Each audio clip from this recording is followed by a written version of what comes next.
Freaking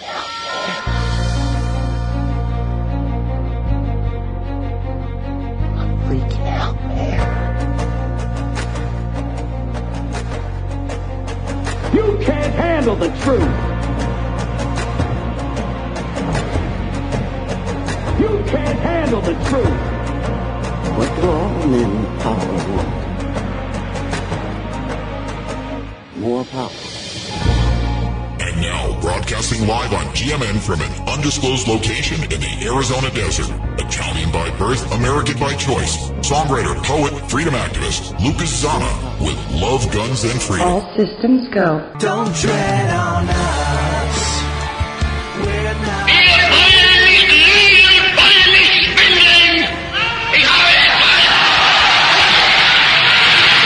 And you and I together, we will change this country and we'll change the world.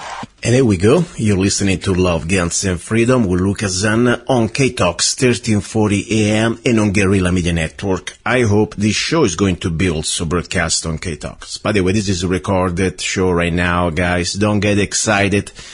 In case you're not really happy with my broadcasting today, don't drive to the radio and don't try to come here because I'm not going to be here, okay? Now, what is today's shows? Very important. First of all, we're going to have a great show, okay? KTOX is being so far the radio that allows me pretty much on the airwave, to say pretty much everything I want. There is no other radio station, I'm talking about commercial radio station, beside the internet, of course, that gave me that opportunity so far. And, I think this show is going to be broadcast, but I'm not that sure. If you're listening to it, means that's great. If you're not listening, hey, sometimes that's such is life. I think even KTOX may find its limits. Now, what is today's show? First of all, we're going to have 3-hour show, like normally we do, 3-hour show about freedom, guns, and love, or love, guns, and freedom. But this first hour, I had to change it because something happened just last week. And I had to change a little bit things. Last week, I was pretty much told by the manager of KTOX that I received an email was sent to me, at least through him, but about me, that this person was very unhappy that in my last show I said that all liberals who support Obama are like Nazis. Simple as that. Now, this person wrote an email that I think everybody should know. This is for me public, okay? Especially when somebody, say something that is not just about disagreeing. It's about a little more. First of all, I want people to disagree with me. This is the beautiful thing about America. We should be able to disagree on everything. At the same time, we have limits. The limit is that we do not threat physical harm to anybody. That's different. That goes in another world, okay? There is a red thin line. We have freedom of speech, but doesn't mean that we have freedom to threaten other people, okay? To harm other people. I never use any violence in my language. I may have maybe sometimes a colorful expression. I may have sometimes things that you don't agree, but I believe in freedom and I believe in peace. And I believe that we never should use violence to impose our opinions. Now, this person is and let me just read it to you. By the way, premise, I am not a Republican. I burned my Republican card a long time ago at this point. And I'm not defending Bush. I never defended Bush. I think I was one of the first critics of Bush, even during the first time he was term. After, when he just got elected, pretty much, I understood pretty soon. And I was not even an American there.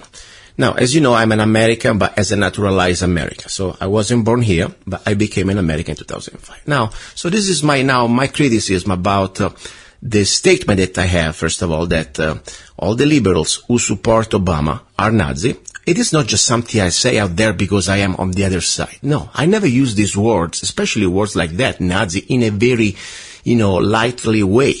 I believe this is very important, what I'm trying to say. I can prove, and I will prove my statement with facts. And that you may agree or not agree doesn't matter. And if you do not agree, of course, first of all, I would love to hear from you. I would like also to have you on the show. This is exactly the purpose of the show. To have freedom. We can be free to exercise our opinion. Let's just use an FCC language, approved, that, we don't cuss, and more important, no violence. In a civil way, I would love to hear from anybody who does not agree with me.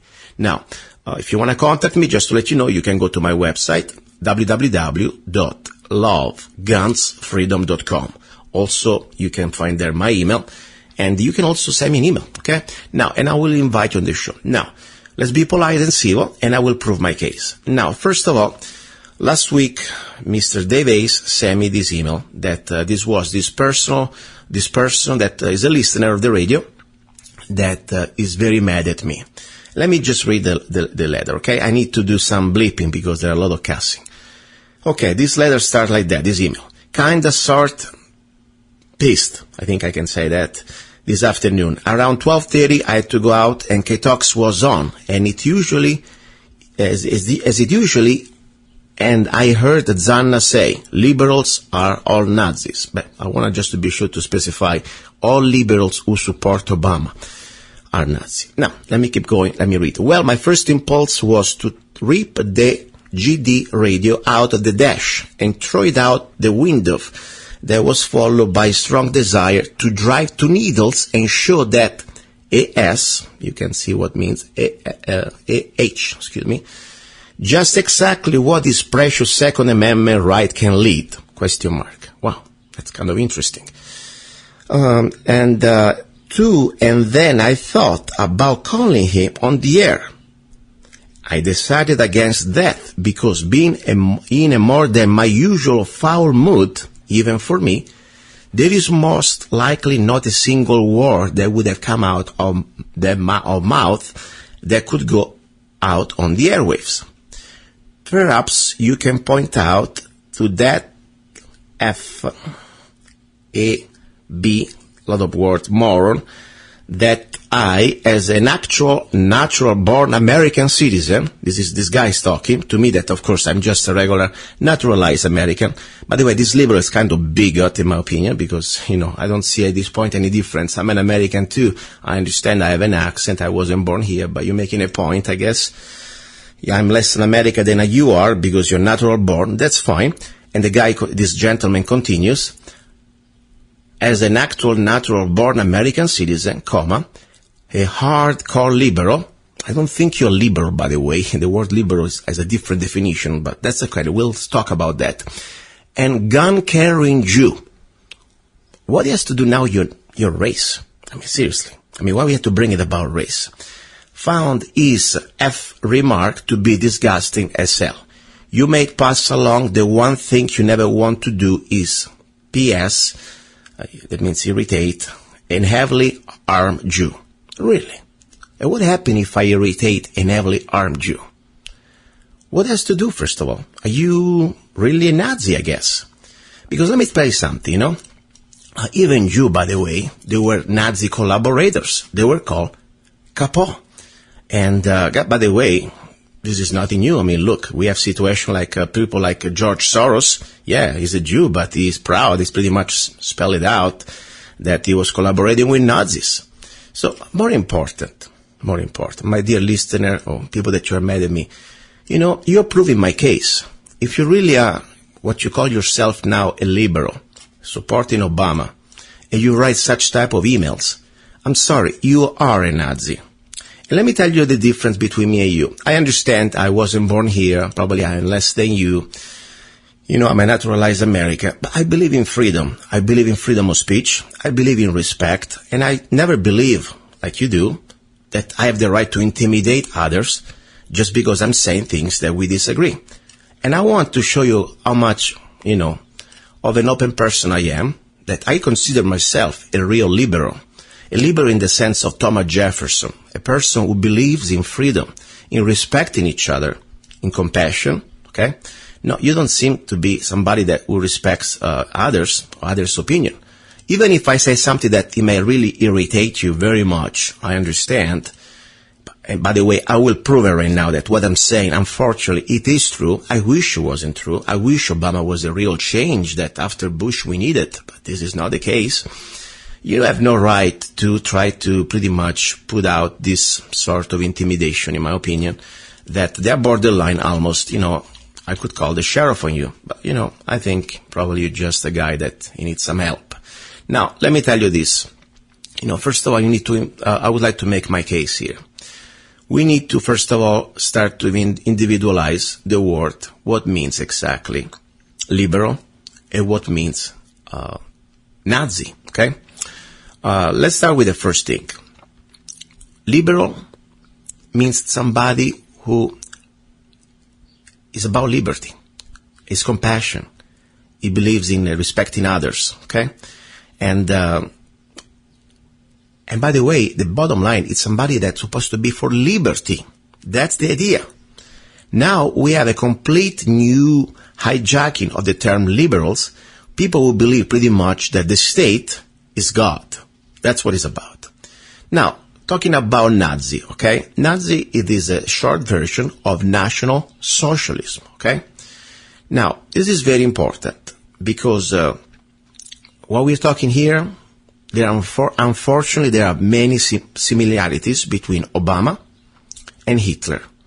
And even if you are just somebody who voted for this person, you say, I'm not a Nazi. I didn't do anything. I didn't kill anybody. I understand. And you don't have to kill somebody, by the way, directly, but supporting the policies of somebody like Obama, who, in my opinion, is a mass murderer. Yes, unfortunately, you are on the same side of him. Same story in Italy, when people were supporting Mussolini. Even if they didn't go there and do the bidding during the night of the poor dissidents or Hitler, they didn't join, even people who didn't join the SS, guess what? If you support morally that person, you are still, in my opinion, part of the system, okay? Especially morally. That's what I'm saying. So let's start to individualize, first of all, how this word Nazi was created. This word created is from National Socialist, okay? And there was exactly the National Socialist German Workers' Party, or Nazi Party. Now, Obama is fixed on race, okay? Well, it's proven. Unfortunately, is not the president of all of us. We see with facts, his agenda is to try to create this division between black and white. I don't want to use the whole show to prove that. You can sort it out. If you still don't believe that, that's fine. It's up to you. The point is, Hitler, same way, he was pretty much creating an object to support the Aryan race. So we have one side Hitler for the Aryan race, another side we have Obama for the black race. They were both, and they're both racist. Now, Obama is a socialist. It's a fact. And don't get me wrong, Bush was a socialist too. The only difference that was Obama is 10 times more than Bush. Hitler was a socialist. This is very important. This is very important, okay? Now, just because Hitler, started World War II and killed more than 10 million Jews or whatever, and also many other Gentiles in the camps, and Obama didn't do anything yet like that, that's fine. Doesn't mean. But let me put it this way. There are other things that Obama is doing in killing, mass murdering, and if you want to look also at the innocent people that they not even born yet, yes, he's killing millions too. But let's go through now to analyze everything. First of all, I think the most important thing here is to start to talk about the socioeconomic situation. Both of these individuals, they are socialists. And this is very important because in every document of Hitler, you can see that pretty much, not just him, but other very important members of the party, they were completely for socialism, okay? We have, during the Nazi, the most important policies, they were about national labor service, state-provided healthcare, and also the agrarian settlement program, okay? Now, very important, we have right now with Obama, first of all, union, pretty much part of the almost administration. We have Obamacare, complete control of state healthcare. This is for the first time in American history. Now, property rights, same story. In Germany, the property rights, they were limited in relationship of what type of benefit the state would have. There was no real free market. Like right now, we are pretty much the socialization of many private industries. So, this is very important to think. Adolf Hitler, both in public and in private, pretty much expressed disdain for the capitalism system, for the capitalistic system. Same story, Obama. I mean, this is something pretty much we have. Now, it is very important to start to look. Hitler was elected, so Obama was elected. And people say, oh, this is a democracy. Guess what? First of all, we know the word democracy is very scary, but that's another story. The point is that both these people, they were immensely supported by the mob, the masses of people. They had both of them, this sort of almost, complete, how you want to say, somebody follow you with closed eyes, blind trust, okay? Both Hitler and Obama advocate using young people as a driving force to create an army of youth dedicated to their ideals. Hitler had his Hitler Youth. Obama has his Obama Youth Brigade. I'm sorry, guys. This is another very important thing, and this is something that we need to start to understand. It's happening already. Let me give you an example. For example, this is something happening right now under Obama, okay? This is just to give you an idea of this Obama Youth.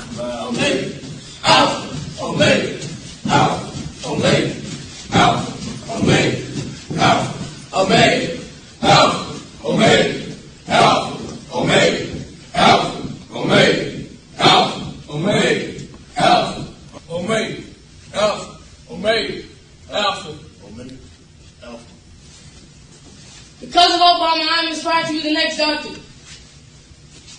Because of Obama, I'm inspired to be the next lawyer. Because of Obama, I'm inspired to be the next automotive technician.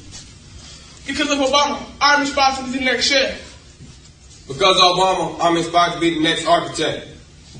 Because of Obama, I'm inspired to be the next engineer. Because of Obama, I'm inspired to be the next fireman. Because of Obama, I'm inspired to be the next architect. Because of Obama, I'm inspired to be the next chemical engineer. Because of Obama, I'm inspired to be the next entrepreneur. Yes, we can. Yes, we can. Yes, we can. Yes, we can. Yes, we can. Yes, we can. Yes, we can. Yes, we can. Yes, we can. Obama speaks on race America. Yes, we can. Embrace burdens of our past, now we know the victims of our past. Yes, we can. Take more responsibility for our own lives. Yes, we can. Have our own dreams and do not everything fits in your dreams. Yes, we can. Teach others that while they may face challenges, discrimination in their lives, they must never succumb to despair. Yes, we can. Always believe that we run our own destiny. Yes, we can. Demand more from our fathers, spend more time with their children by raising them and teaching them. Oh, we have a choice in this country. We can accept things that bring division and create conflict, or we can come together and say not this time. But yes, we can. Obama's healthcare plan will include coverage of all essential medical services. Obama's healthcare plan will provide participants minimum copay for deductibles. Okay, I think that's enough. I'm throwing up, guys, seriously. Okay, this is just to give you an idea. This is something nothing new. Probably you already watched this little video. But this is happening almost everywhere now, at least in many parts of America.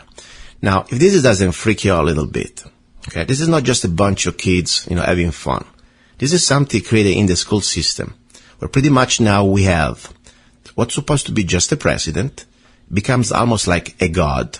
And I can tell you this from direct experience, because even I wasn't born in Germany, I was born in Italy, and my family, my grandfather, pretty much told me about Mussolini. What type of education kids in the school used to have. The same thing there. The Führer, or Il Duce, Hitler, or Mussolini, or like now Obama, they are pretty much exalted to a godlike figure, like Stalin. This cult of personalities, guys. So this is something that we need to start to look. But more important now, let's look also beside the factor that we already said, both Obama and Hitler, they had this sort of a race. The race was the main core. That's why it was called National Socialist with the Hitler, and Obama would like to call racist socialism. Pretty much that's what they're doing. Obama is trying to use the race card to put us against each other. Why instead we should be united? Now, beside that, we are the point that both of these, they were socialists. I told you, the Obamacare. I told you the union. Pretty much the idea of this intrusion also in the private market, in what's supposed to be the free market of the government. The government pretty much controls everything. Like right now, and this, just to let you know, guys, I want to be sure you understand, this is not just about Obama. Bush started it. When we have this sort of union between, the government rescuing him with our tax dollar, institutions, like at the banks. Remember Hitler and Mussolini, their idea of fascism, even the fascist was pretty much a socialist form. And the form of this type of government is pretty much that the government union creates a union with the industries, and they control the industries. So yeah, you think you still have some sort of a free market, but it is not. Every industry is regulated or completely infiltrated and controlled by the government. That's it. And they let you have the type of limited control so you can produce more. That's pretty much the story. Now, what I'm saying here, it is very important, You may agree, disagree with me, that's fine, guys. All I ask you, first of all, do not use violence, because at that point, you cross the line. If you disagree with me, I want you on the show. I would love to have you on the show. We can have, by the way, a polite, civil discussion. This is exactly the purpose of the show. And this is the beautiful thing of the internet. I still have my show mostly, of course, on the internet, and also here on KTOX that allows me to do this. So this is very important. Now, let's not forget another very important thing. Obama. See, Hitler, he was the first one, or at least one of the first in mass scale to create a gun registration, gun confiscation, and gun laws to pretty much control the population to have access to weapons. Obama has been trying non-stop since pretty much the beginning, okay? The beginning of his mandate, of this presidency. It's like one of the worst presidents against the Second Amendment. And so Hitler, same story. Now, this is very important, guys. All I care is just to bring you facts.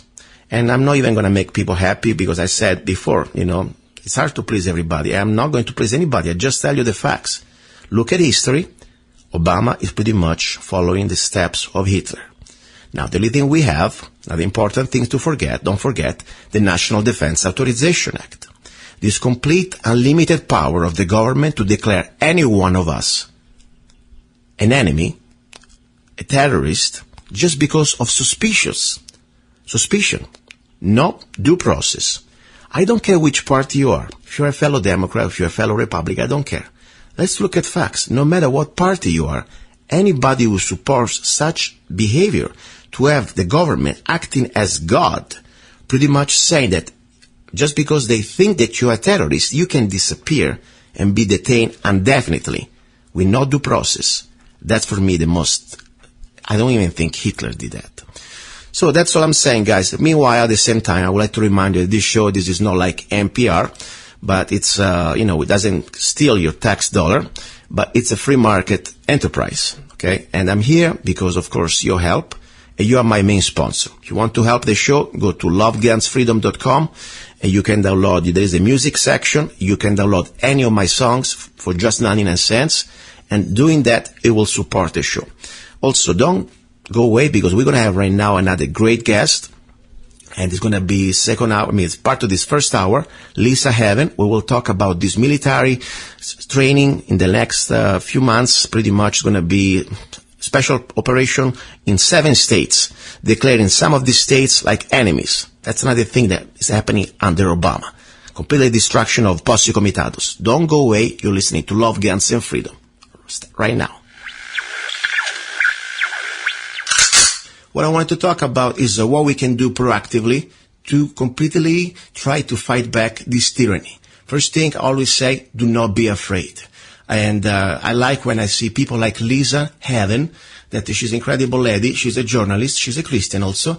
And she has a lot of great skills in articulating how pretty much reporting facts, doing some homework, and more important, bringing her perspective from a Christian point of view.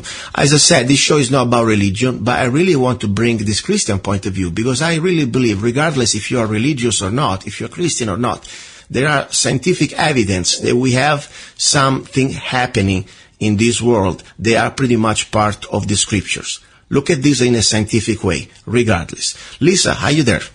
I am here. Okay, was I clear enough what I'm trying to do today here with you? Oh, yes, 100%. Perfect. Well, first of all, let's talk a little bit about you. I know you have a beautiful website and you write in articles. And when did you start to wake up writing? I mean, tell us a little bit about you. I would like to know myself. Yeah. Well, I grew up and my father was very into this kind of stuff. Mm-hmm. So he just originally developed my passion for it. And about 4 or 5 years ago, I started getting into it hardcore because I used to actually teach women at our church. I attended a Calvary Chapel for years, and I moved from where we were, but I did that for about 4 or 5 years, teaching hundreds of women, and I always felt there was more I wanted to share, which is basically everything I share now, the stuff that's kind of left out from the pulpit, so to say.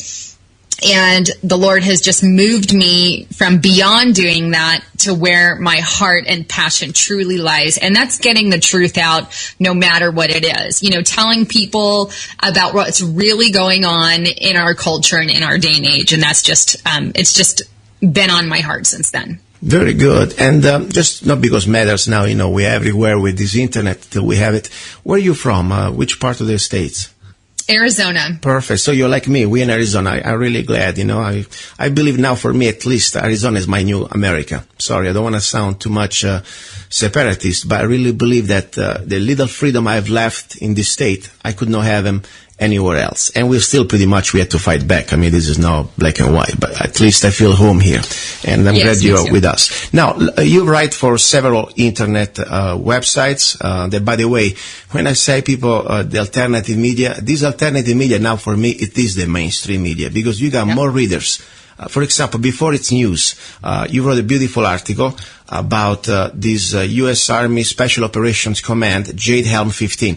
We're talking about millions of viewers every week at least. Are you familiar how many type of listeners normally, readers, websites like Before It's News have? Oh, yeah, millions. If I were to take a guess, I know they have usually around 3,000 to 4,000, maybe even sometimes 5,000 every minute. Wow, that's amazing. And that adds up a lot. But basically, yeah. And it's because the mainstream media is they're liars, and everybody knows it. At least excellent. So this is the point, guys. Look, I mean, you're not like a professional, like in the sense of, did you go to any special school for journalism? I mean, what did you do to start to write? I mean, you're a regular person, you study, you learn, and you're not afraid to speak up, and you started to collaborate with this internet magazine, correct? True. Well, I have degrees. They're just not in journalism, I should say. Okay. But definitely, it's just always been one of those passions. And I actually, I used to do architectural work years ago and got into what I really love. And so now I do this. But yeah.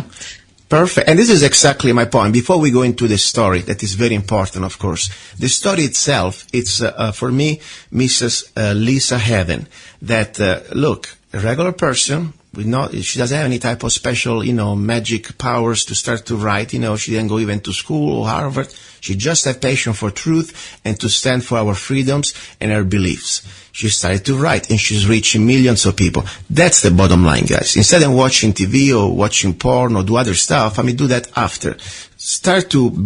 You can do your part. You can start to write for your local paper, for the local blog. Do something. It's so much powerful. And I tell you, I know Lisa is reaching many people, and I really like her message. It's a message of hope and also a message of warning.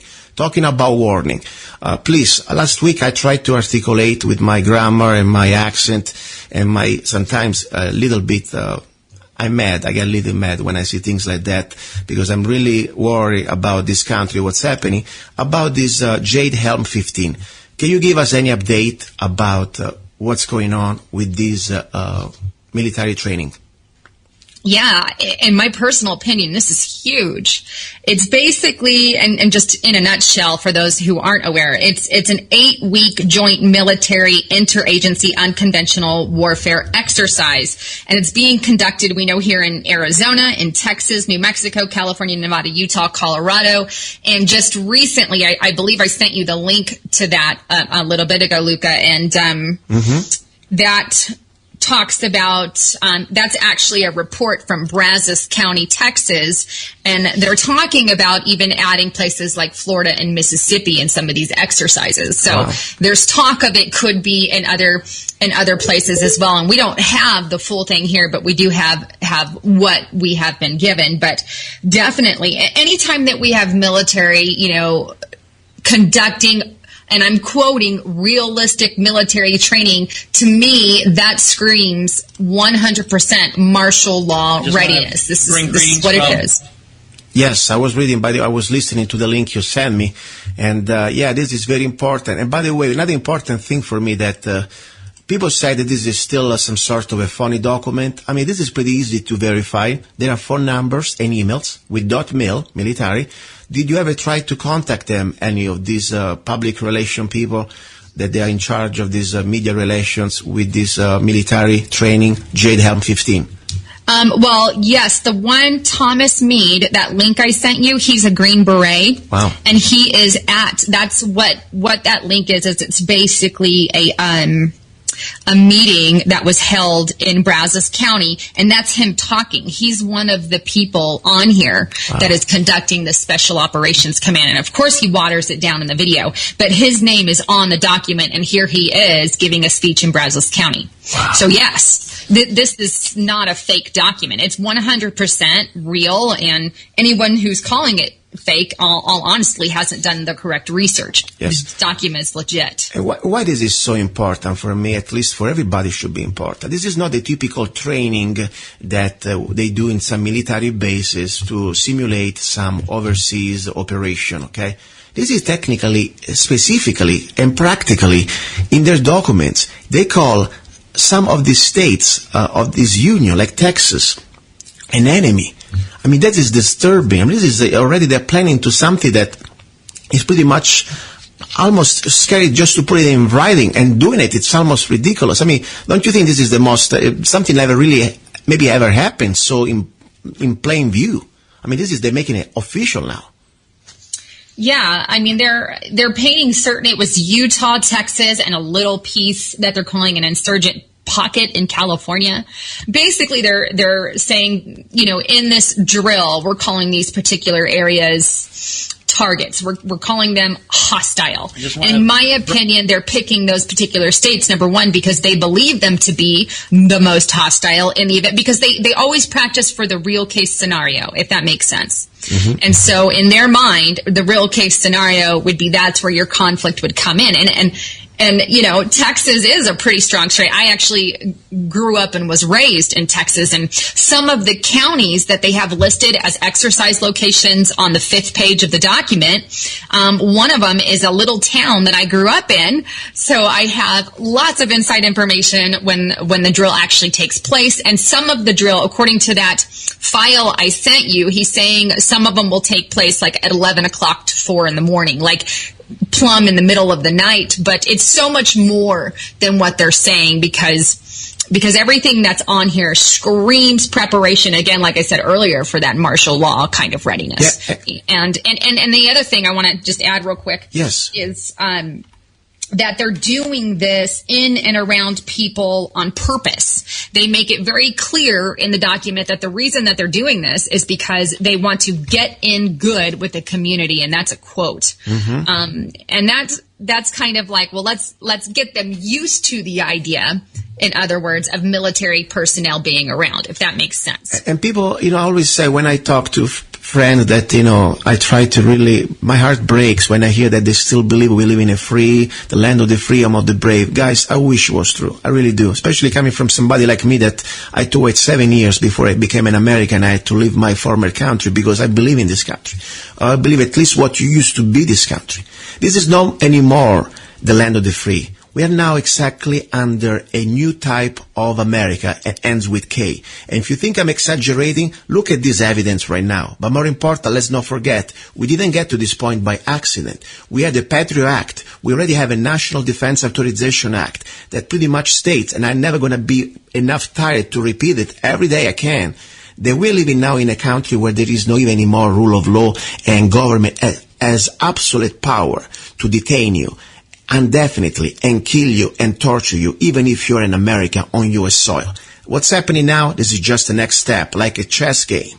Now they're showing who's boss. This is psychological warfare. Now they start to make you afraid even to speak up, to go to the special meeting, maybe to that Tea Party meeting, or to that whatever Texas meeting, or whatever they're trying to do. This is coming down.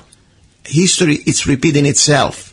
And this is so important. Please don't start to laugh at this and think we're a bunch of crazy, because I wish I was. I would be so happy to admit I'm wrong, and I put myself on my knees and say, yes, please, throw a tomato at me. I was wrong. But unfortunately, this is real. And once it's gone, freedom. It's not going to come back. Wow. I am living really in a nightmare, and I believe now I want to bring a little bit of faith part. You know, I don't try to preach because I'm not perfect. I'm more than perfect. I'm a pretty regular person, and I'm not that expert in scriptures, but I believe in Christ, and I believe that we are living special times. And if I didn't have faith, at this point, I don't know if I could make it, because so much coming every day at you that is overwhelming. Sometimes I say, why even I'm doing all this, you know? So can you tell me a little bit your perspective now as a Christian? In all this, it's happening. Is it part of a plan, a superior plan, or at least some sort of a scripture that is repeating right now in front of us?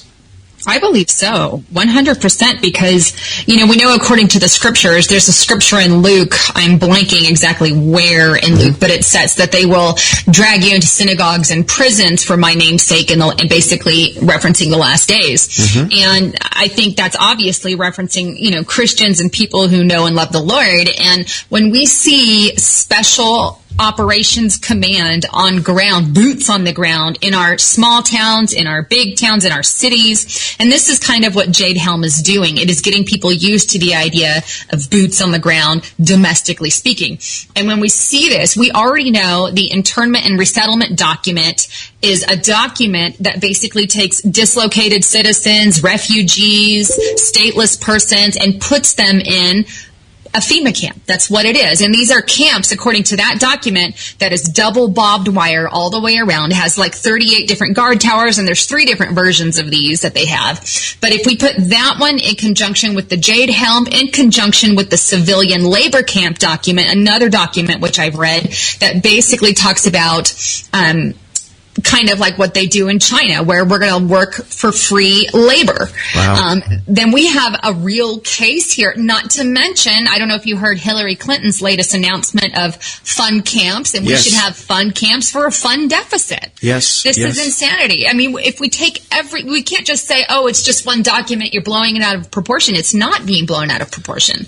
It's taking everything they've done thus far, everything they're saying thus far, and putting the pieces together. And even in scripture, like you said, we can see this coming to pass. We can see the attack on Christianity, even in like the White House advisor or the White House press Josh Earnest. Mm-hmm. Yes. He was talking about when, you know, we had ISIS beheading the 21 Coptic Christians. Yes. Well, the word Coptic Christians was left completely out of the equation, and they were murdering citizens. That was his statement. However, when 3 Muslims were murdered here, I believe it was domestically, he specifically stated that they were Muslims who were murdered. Yes, and it's true. And by the way, you know, I know people probably say, now you're going too far. Let me tell you, this is for me part of a bigger picture. This is not just something that now it's happening in the U.S., in America. It's happening everywhere around the world. And there is, of course, is connected, in my opinion, to the scriptures. Christians will be persecuted, both. If they even make it to a trial, okay? Probably they're going to be killed while they're sleeping. That's why also this is happening normally, these training exercises between 11 and 4 o'clock in the morning. This is exactly the time that many other people before us, like for example, late Bill Cooper, maybe you're aware of him, he did a great job, tried to warn us about this coming New World Order. He pretty much told us that the time when they will come, they will start, first of all, to make us mentally almost tired. All this training, they're going to start to almost get in a state of, you know, we get used to it, okay? But then you never know what's going to really happen. Same things happen in Nazi Germany or in Chile under Pinochet. They knock at your door in the middle of the night and you disappear. You're gone. Yeah. I'm just, go ahead, please. Well, I wanted to add to that 11 to 4, I believe the way that I see it is they're doing the actual military drills from 11 to 4, but they are also purposefully having, all the military is going to be in town, because on that document it talks about how they're going to up business in the town by their presence being there, talking about bringing thousands of dollars into the city. And so during the day, basically, we can expect to see fully armed soldiers in town and things like that, which is why they're talking about how they're going to infiltrate society and get in good with the locals. And then at night is when they'll actually do their stuff. So it's pretty interesting there. And that's not across the board. That was in Brazos County that they were doing it from that time, but there will be different time frames, on different areas, I'm sure. But I wanted to add that. Correct me if I'm wrong. As I said, I'm not an expert. I'm not a preacher, but I try to learn all this. The devil normally always ask you to get in. Is that right? You need to call him in. That's why they're doing now in this physical dimension. They pretty much ask you their permission. I know that this document pretty much says they're reaching out to the local governments, and that's the way they do it normally. They bribe them out. They give them funds. They give them some money or whatever it is. Am I wrong or right? 100% right. Wow. And this, I think, really what's happening right now, guys, in this dimension is a physical dimension. We are fighting evil. At least we're supposed to stand or choose if you want to stand against evil or you want to be even just silent. It's going to make you, in my opinion, guilty, because silence is consent. So they try to bribe us out. This is time we need to speak up more than ever as a free human beings. And then if you are a Christian, in my opinion, you have also that duty. You need to speak up against evil. And whatever religion you have, if you believe in good, you should, in my opinion, stand for good. It means, first of all, start to speak up. Now, it's connected, as I said, to the bigger plan. And this is not just something happening right now in America. This is part of the United Nations and this pretty much new world order. And when you talk about Christian prosecution and persecution, I talk about that. There is a part that people sometimes we don't want to investigate, or people that are too tired or too lazy. There was an interesting guy, and I've been sarcastic here, Mr. David Spangler, that is one of the United Nations former director or something like that. Anyway, top guy in the United Nations. He went on pretty much publicly, he stated that no one will enter the New World Order unless he or she will make a pledge to worship Lucifer. Are you familiar of Mr. Dave Spangler of the United Nations and this statement? No, actually, I hadn't heard that one, but it completely makes sense. Yes. So this is the point, guys. This is not just something happening because people are crazy now. This is part of a big plan. And they are using the dimension, this physical dimension, these tools to start to pretty much not just enslave us, but this is the preparation for a complete takeover. And unfortunately, much more worse things going to happen, like already happened in the past history. Sometimes, Lisa, people don't believe that this is going to be happening in America, but you know very well, better than me, you were born here. The concentration camp already happened here. Camps already happened here with the Japanese, American yes. Japanese, correct? Yes, and people, it's like, okay, those camps still exist. They're still there. They didn't go and rip them all out, Exactly. And people try to say these FEMA camps, they're called internment and resettlement, or RX-84 centers. The government calls them by a lot of different names. We know them as FEMA camps. But they exist. They're there. Perfect. Lisa, please, I would like to, I give you the floor. Whatever you want to say, you want to promote your website, where people can find your articles. If you have any new article that we should be aware, go ahead. Yeah, I have a website. It's lisahavennews.net.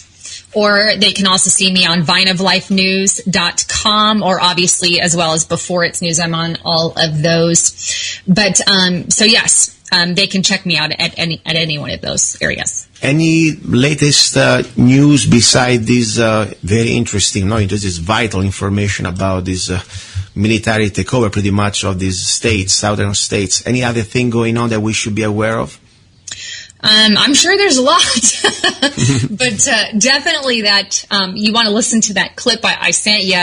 Lots of just additional information. He is one of the guys that is on this particular document for contact, and that's him talking about it in full and what it means. But so that I found pretty interesting. Perfect. And I shared a lot of it here today on the broadcast. So I will play it right now. After you, I will play this audio segment, and I wish everybody can do their own research, because this is very serious, my friends. And first of all, we should have the right to know, and more important, we should have the right to start to speak up and to try to stop this, and more important, also to prepare our families, because at least we have a little bit of a window maybe to have a plan. Let's better have a plan. Lisa Heaven, thank you very much. I appreciate your work, and please keep me updated, okay? Yes, thanks for having me on. Bring greetings from Fort Bragg, North Carolina, and Lieutenant General Charles Cleveland, Commander of United States Army Special Operations Command at Fort Bragg. My name's Tom Meade. I'm a retired 20-year veteran of United States Army Special Forces, also known as the Green Berets. With me today I have J.R. Okendo, who spent 23 years of Special Operations. We actually served together in Afghanistan together. We have the distinct privilege of being able to give back to the force still. Today, we're here to discuss an exercise, and the purpose for us being here today is we're seeking written invitation and approval from local officials to be able to conduct a realistic military training exercise within Brazos County. The exercise will take place between July and September of this year. Just to go into a little bit and just explain what realistic military training is. The bottom line is realistic military training is any training that's conducted off of a military installation, such as Fort Hood or Fort Bliss. What it does, U.S. SOCOM Special Operations Command in Tampa, Florida, commanded by General Votel, has put a process in place for us to ensure that we're doing the proper coordination between the Department of Defense and the local governments that we're going to be there, and that they know that we're conducting activities in their backyard. Within the process, one of the biggest things is obviously the letter of invitation from local officials, from the county commissioners. Also, we coordinate very closely with all of our law enforcement folks. We've already met with the state DPS. Yesterday I had the privilege of meeting with the sheriff and the chief deputy and explaining the exercise in thorough depth with them. So they are aware of the exercise that's going on. And then also we do a licensing agreement with everything that we do. So if we're on private property, we do a licensing agreement with those that allows us to use those property in that fact. Within Brazos County, the activities that will all occur at the TEAX facility and the Riverside campus. That's what we have currently planned for Brazos County. So in the big scope of the thing, this is one pinpoint or two small pinpoints in a larger exercise. The exercise is actually an 8-week exercise taking place across 7 states. As you can see up there, it spans the whole southwest of the United States. We've also added Mississippi, and we have a group also working out of Florida. What it's going to do for us, it's a SOCOM-sponsored exercise with Special Forces actually executing it and Army Special Operations bringing it all together. What it's going to do is going to provide, in a bigger scope of thing, it's going to provide the capability to conduct unconventional warfare across the globe. To put unconventional warfare into a perspective, you see it a couple different places up there, unconventional warfare, and I'll explain that from a historical perspective. So, conventional warfare is troops on troops, tanks on tanks, uniform enemy against uniform enemy is the way conventional warfare is generally defined. Unconventional warfare, from a historical perspective, if you think of World War II, Germany came in and they took over France. The French did not want them there. They formed the French Underground. The French Underground conducted activities such as subversion and sabotage. They would hit logistics lines to demoralize the Germans. So what a lot of folks don't know is there were American advisors with the French Underground throughout World War II, assisting them in planning and conducting those types of activities. Since 1952, United States Army Special Forces has had the charter to conduct unconventional warfare throughout the globe. The last 15 years, we have been in Afghanistan and Iraq. We've been doing more of a counterinsurgency role rather than being able to enable an insurgency across the globe. So therefore, what we're doing is we're bringing these guys back and we're dusting off the skills that they already have, because every Green Beret learns unconventional warfare when he leaves the qualification course. He knows it inside and out. A lot of these guys haven't practiced it in the last few years. So we're bringing those skills back to the forefront for them. The activities that are going to occur in Brazos County will occur between August 15th and August 21st. The actual length of the exercise goes from about July 15th until September 11th. We'll end on September 11th and head back to home station.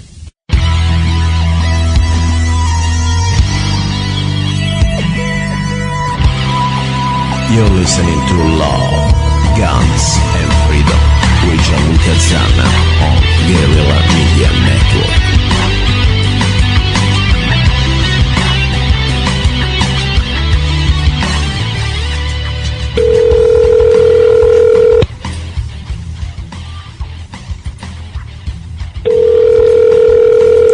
Okay, I'm trying to call Mr. Francisco Oquendo. His phone number is 910-396-9831. 910-396-9831. And this is the operation planner for Operation JADE HELM. Pretty much the simulated, war zones against 6 of our states by the federal government. So if you want to give him a call, please. He's no answer to me. Mr. Francisco Oquendo Jr. This information, his phone number is directly from the PDF that is official declassified document, unclassified document, pretty much explains Operation JADE HELM. And the phone number of this gentleman, one of the planner of this operation, is 910-396-9831. And let's ask him a question. Why they're planning to pretty much simulate this almost civil war. Having our special forces attacking some states like enemies, like Texas, like Utah.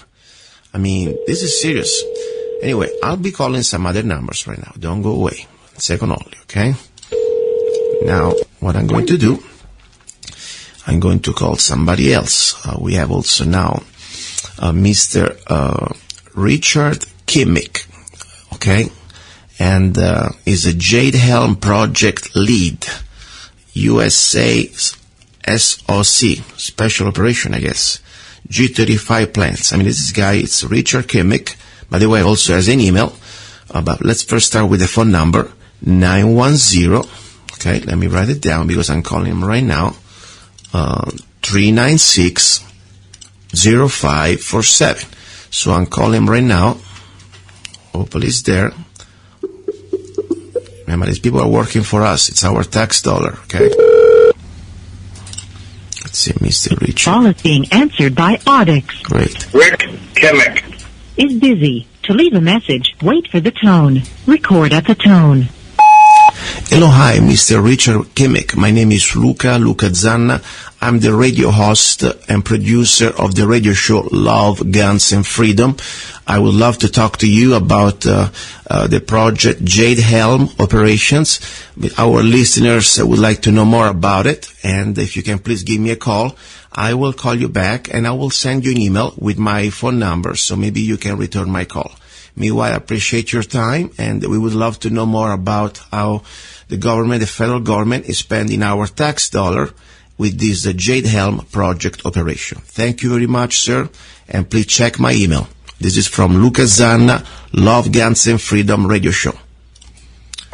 Okay, I'm sending right now an email to Richard Kimmick. And by the way, I will give you this email, so you can also send him an email and ask him questions. What's going on? Why the federal government is doing this? This is kind of unusual.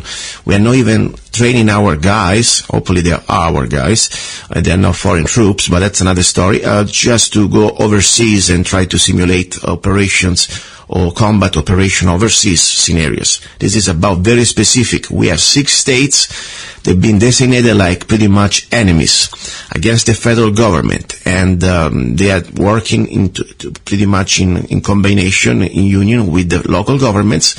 And Texas, for example, in Utah, they are designated like to the main enemies of the federal government. I think this is very disturbing, in my opinion. I mean, this is something, especially with the administration we have, what's going on, and all the other events that we are aware of. Obama pretty much ruling as an emperor by executive orders, and all the different type of amnesties and everything else. What they're trying to do to our Second Amendment, the National Defense Authorization Act. Now, technically, this would be legal. Think about it, guys. There is no more posse comitatus. Now the military can be used on U.S. soil to pretty much to arrest any one of us. And this is exactly what this JADE HELM project it is about. They can use the military against us, the people, the American people, and the states. Every state that pretty much wants to try to enforce and to exercise their 10th Amendment. They're going to be punished. Okay, guys, I hope you can do your part. It is not just about some radio host out there. Every one of us. I remind you the attitude. These people work for us. They may have a uniform, that's fine. We are respectful, but we demand questions. At the end of the day, their paycheck comes from our tax dollar. So we are the boss here. And they're doing what they're doing. This is on the open. It's on public land. This is not anymore on some military secret basis. So we have the right to know. Please call Mr. Richard Kimmick, JADE HELM Project Lead, work number 910-396-0547. 910-396-0547. Also, you can email him, richard.c.kimmick, K-I-M-M-I-C-H, @soc.mil. Okay, guys, and you can find all this information on today's show on www.lovegunsfreedom.com. This is Luca Zanna. Don't go away. More news and more tools. I'll try to defend our rights. He's a songwriter, a poet, a rifleman. I'm not afraid. And a constitutional activist. I'm not afraid. Italian by birth. I'm not afraid. American by choice. Gianluca Zanna. I'm not afraid. And his new CD, Love, Guns, and Freedom. 16 powerful songs on one CD from the heart of a patriot.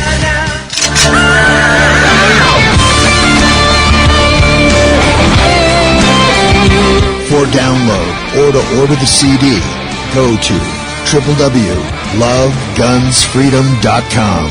That's www.lovegunsfreedom.com. Lyrics for your mind, music for your heart. Gianluca Zanna's new CD, Love, Guns, and Freedom.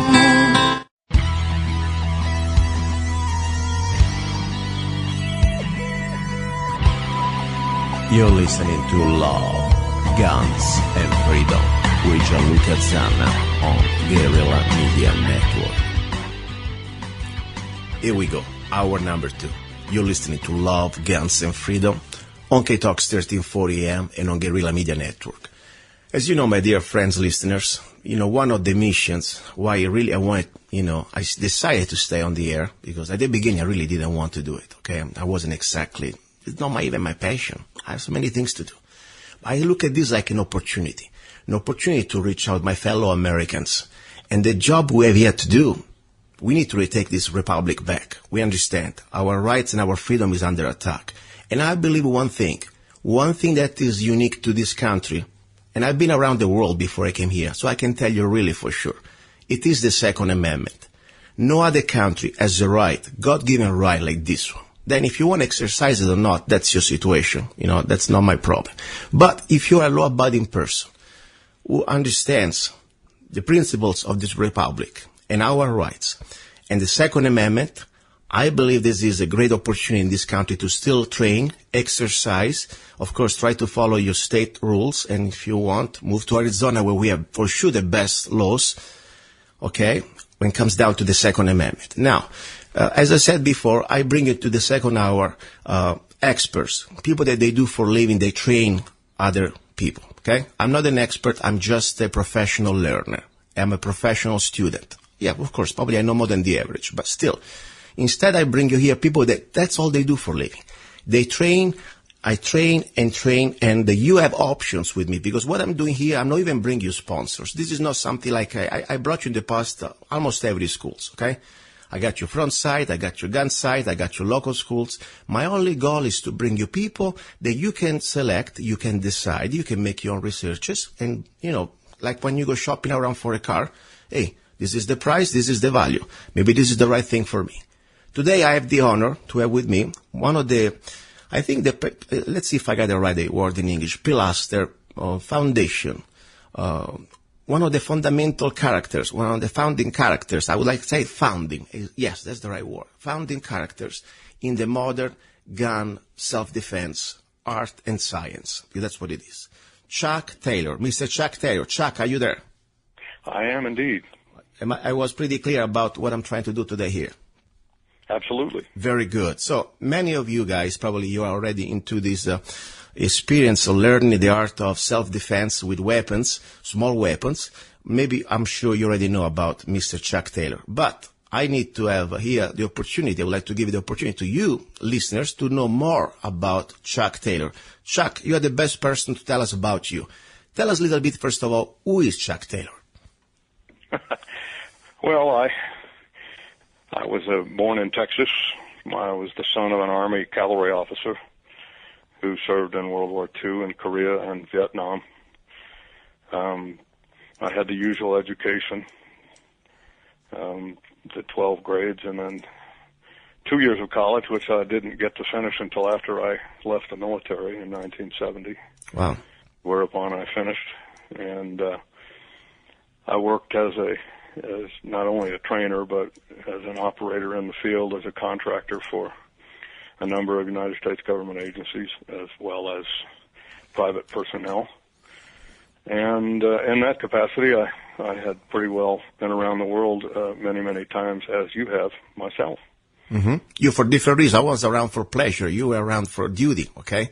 I mean, I was more or less, yes. Although I saw the same things, I'm sure you did. Yes, and just to be sure people understand, people understand this is not a kid. This is a man that has how many years of experience as a human being into the small weapons training do you have on your back?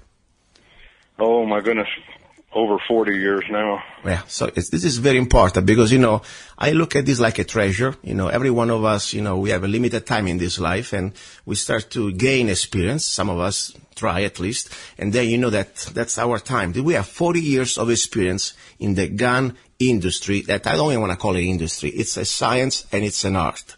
Now, you were in some branches of the military I know that I read a little bit about your bio. Which branch did you serve? Which branch? I was in the U.S. Army. U.S. Army. And then that was around which year? Just to give an idea, people, what type of time frame we're talking about. Well, I went in 66 and I got out in 71. Okay. I went in as a private and came out as a captain. Wow, that was kind of a career. I served 2 combat tours as an infantry officer in Vietnam. Okay. And the latter part of the second tour, I was a commander of a special operations unit. Okay, so you have a real field experience. This is not just some training, at schools. That nothing wrong with that, but that's something you go training in an academical way, something that you do training with real blood and sweat. Okay, so you've seen really the stuff going around. Now, from there, I know that you've been one of pretty much the first pioneers in training and creating a system for what we call today the modern self-defense gun, small weapons. It's not just handgun. You do pretty much every weapons. You have a great curriculum also when it comes down to the training. Can you tell us a little bit about your past, if you want to? I mean, whatever you've been doing after you retired from the Army. Well, again, I functioned as an operator in the field for a number of agencies and individuals, which took me around the world. Mm-hmm. I have trained armies. I have trained quite a few special operations and regular military and police units around the world. A number of countries that have, in fact, adopted my handgun, rifle, and submachine gun techniques, which I'm very proud of that. No other major trainer can make that claim. Yeah, I know something about Switzerland, correct? I mean, there is a Swiss... Yeah, Switzerland, Belgium, France, and the last I heard, Germany was in line as well. Wow. So exactly what do they adopt? Which technique, the Swiss Army, if I can ask you more details? All of them, both handgun, rifle, and submachine gun techniques. All of those countries are using my stuff, and Belgium is also now on board, now that I think about it. Wow, that's pretty big. We're talking about hundreds of thousands of soldiers, using your technique. That's amazing. Mm-hmm. That's amazing. Correct. That's amazing. Now, after this experience as private contractor training in other different agencies or armies, I know you've been also, you still do, I guess, you train also civilians, regular people like myself, okay? And how long you been doing that? Well, full-time, I've been doing it since the early 80s. About the fall of 1980 is when I just made that decision and went full-time into that particular aspect of my profession. Mm-hmm. And it was punctuated by various operator tours, as I had mentioned earlier. Mm-hmm. But yes, I do train civilians, and they make up really a very, very large percentage of my business clientele. Yeah, and let's give out your website right now, because I want people to start to look into that on their own, okay? Please give your website out. Well, it's, of course, www.chucktaylorasaa.com. And that, of course, stands for American Small Arms Academy. Okay. And if they access that, they can get the full treatment. The full treatment, perfect. All the information on the school and how we operate, what the founding principles were, and my background, our class schedule, and I will post and so on and so forth, the usual things. Chuck, as normally I do on today's show, we're talking about Sunday, the 29th, 2015. We have a special page for each show. And I will also post your photo and, of course, the link to your website. So every listeners who is curious to know more about you and your school, please go there. And as I said, guys, this is an act of love, okay? This is, for me, my only goal is I would like to have every law-abiding citizens in this country armed and trained. That's the bottom line. That's my only goal, okay? So please check it out, because I think there is incredible opportunity to learn. Okay, especially if you live in Arizona. Are you located in Arizona, Chuck? Where are you exactly? Yes, I'm in Arizona. I settled here many years ago, mm-hmm. probably for the same reason you did. Exactly. It's got wonderful laws on firearms. It has a lot of public land, and I'm a outdoorsman and particularly a hunter as well as a general gun guy. Mm-hmm. And I love the freedom. Great. And it's just a wonderful atmosphere. I've lived in the West most of my adult life, excluding my time in the service, mm-hmm. and have had, in addition to all those travels, I've kind of made the decision that this is the part of the country where I would like to live. Me too. And operate, Me too. And I've been here ever since. I've been here since 1979. Wow. And I understand the feeling. When I came from Italy, I had, my first landing spot was California, and, don't get me wrong, it was okay. I did well, I did my business, and I'm not complaining. But after I found out that America was more than California, and there was next door Arizona, I couldn't run fast enough and cross that bridge, So that's... I understand that completely. I understand, but that's great. I have an affiliate in California, and I still teach classes there every year, 4, 5, 6 times a year. Perfect. But it's a very world. different atmosphere than different country. That's for sure, in most of the Western states in general. Yes. Tell us a little bit about your school. Do you have like a physical school, or how do you operate with your training for civilians? Mostly I operate on a mobile basis. Mm-hmm. I operate on a fixed site facility basis down in Phoenix, utilizing the world famous, in fact, Ben Avery shooting facility down there. Mm-hmm. It's the biggest firing range complex in the world. Wow. And a very, very nice one, and a very efficiently run one by Arizona Game and Fish mm-hmm. Commission. And so that's where I teach the classes in Arizona, but I have an affiliate on the East Coast too, up in Connecticut, and then I do various contract classes around the country, different parts of the country, people sponsor my classes, you know, gun shops and clubs and even individuals bring me in to train their groups of people and so on. And I also do very private training, you know, private client training, and that makes up oddly enough, an increasingly large percentage of my training in the last few years. A lot of people seem to want to be trained, but they would prefer to do it on a private basis for various reasons, and of course, they make arrangements to do so. Hey, if they can afford, that. Businessman, so. That's great. If they can afford that, then that's great. You know, I mean, it's like, you know, everybody, if they can afford a special treatment, I think it's great. If I had the money, I would get you as my private, private class. I would love that. But talking about classes, how many people do you need? For example, let's say we are here, I'm located here in Mojave County, okay? And let's say we would like to get a group of friends and we would like to enjoy, just to start, like 4 days or whatever it's called, the basic handgun class that you introduce. What is the basic class that you will introduce for handgun self-defense?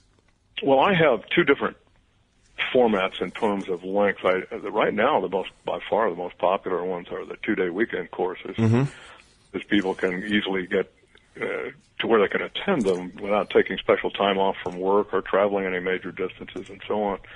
I do some 4-day courses periodically, but right now, with the economy the way it is, the 2-day weekend courses are by far the most popular. Okay. So within that realm, a 2-day weekend course that I would come in to teach, I charge a fee of $2,500 plus my travel, food, and lodging expenses to, from, and on site. Okay. So, and of course, whoever sponsors the course is responsible for the course administration and taking the tuitions and so on. In other words, basically promoting and administering the course in their locale, since I'm in a different place and not really in a position to do so. And then I come in and teach the course, and we go from there. Excellent. Actually, I like this. I do a multiple format handgun series of courses. I have what's called the defensive handgun skills course, and followed by an intermediate and advanced defensive handgun skills course. And these courses are the nuts and bolts of actually shooting and weapon handling and all of those things that go with fundamentals and so on. And most people, even though they may have some background in the military or police or as shooters and recreational outdoorsmen, this is different.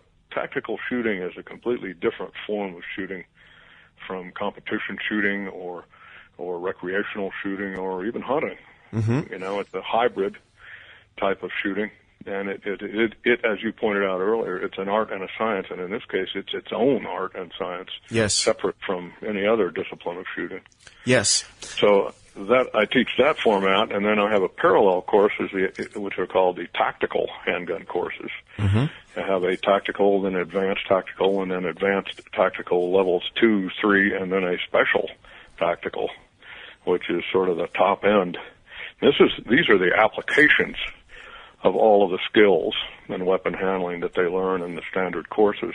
And those classes have become exceptionally popular over the last 8 or 10 years. And it features more difficult types of shooting scenarios, making judgments, things like home invasion responses, what happens if somebody comes through your bedroom door, operating around automobiles, and in urban environments, hostage situations. So they're more esoteric. Yes. And they're more challenging in the sense of having to diagnose a problem and make some rapid decisions and take action to solve the problem or problems that may be presented in that scenario. I also do tactical, basic and advanced tactical rifle and carbine. I do a tactical shotgun course, and I also do a tactical precision rifle course. Now, question, Chuck. Just a question. If somebody, for sure, let's say we want to organize a class, okay, here in Mojave County. I want to go straight to the facts. Let's see. Let's say I can get like 10 people. We can pay your fee, and we can find a range, and we can do a class. As the first time, correct me if I'm wrong, since you do not know the level of the different shooters, I think we would probably start from the basic handgun class, correct? Absolutely. Yes. Like I said, the idea that somebody has a certain amount of background in shooting as a general subject is not a bad thing, of course, but it is generally, I have found over all these years I've been a trainer, that it's best to start with the fundamentals. Yes.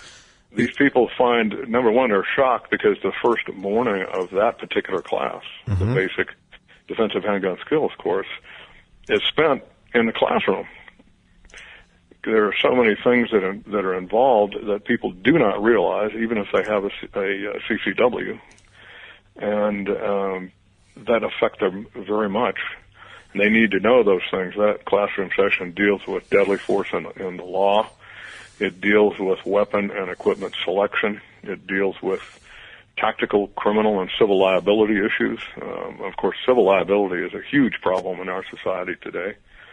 And what to do when and if you have a situation that you're forced to use your weapon, what to do and not to do when the police arrive for your own security. You would be surprised at some of the things people believe. I certainly was when I started doing that. But most folks that take that course say that just the morning lecture and discussion on the various subjects, many of which I've outlined just now, that alone is worth the price of admission. Wow, that's great. So then we spend the rest of the time on the range actually doing the weapon handling and shooting methodologies, the protocols. And then they have a good basis. That course is intended to give people a complete and broad perspective on the subject of tactical shooting and its various implications. And it is, as such, it allows them to have the knowledge and the expertise to make decisions that are good for them. What kind of weapon they should use, what kind of holster they should use, what kind of cartridge is best for them, what kind of type of load within that category of cartridge would be best suited for their needs. They need information to make good, intelligent choices for their own particular situations.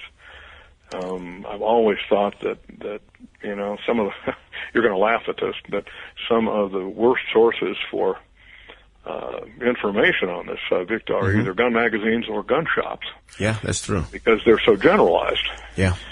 And people are really looking for information on a more specific, more individualized rather than generalized basis. So they get a lot of poorly formulated information. And as a result, they'll go out and they'll buy a gun. As an example, I was and you're going to laugh at this too. I at first thought it was funny, and then when I realized it was actually happening and it wasn't a joke, I was appalled. I was in a gun shop not long ago where they were trying to sell a 78-year-old woman a .44 Magnum revolver for home defense. Oh gosh! And I thought it was a gag. Yeah. It's so absurd.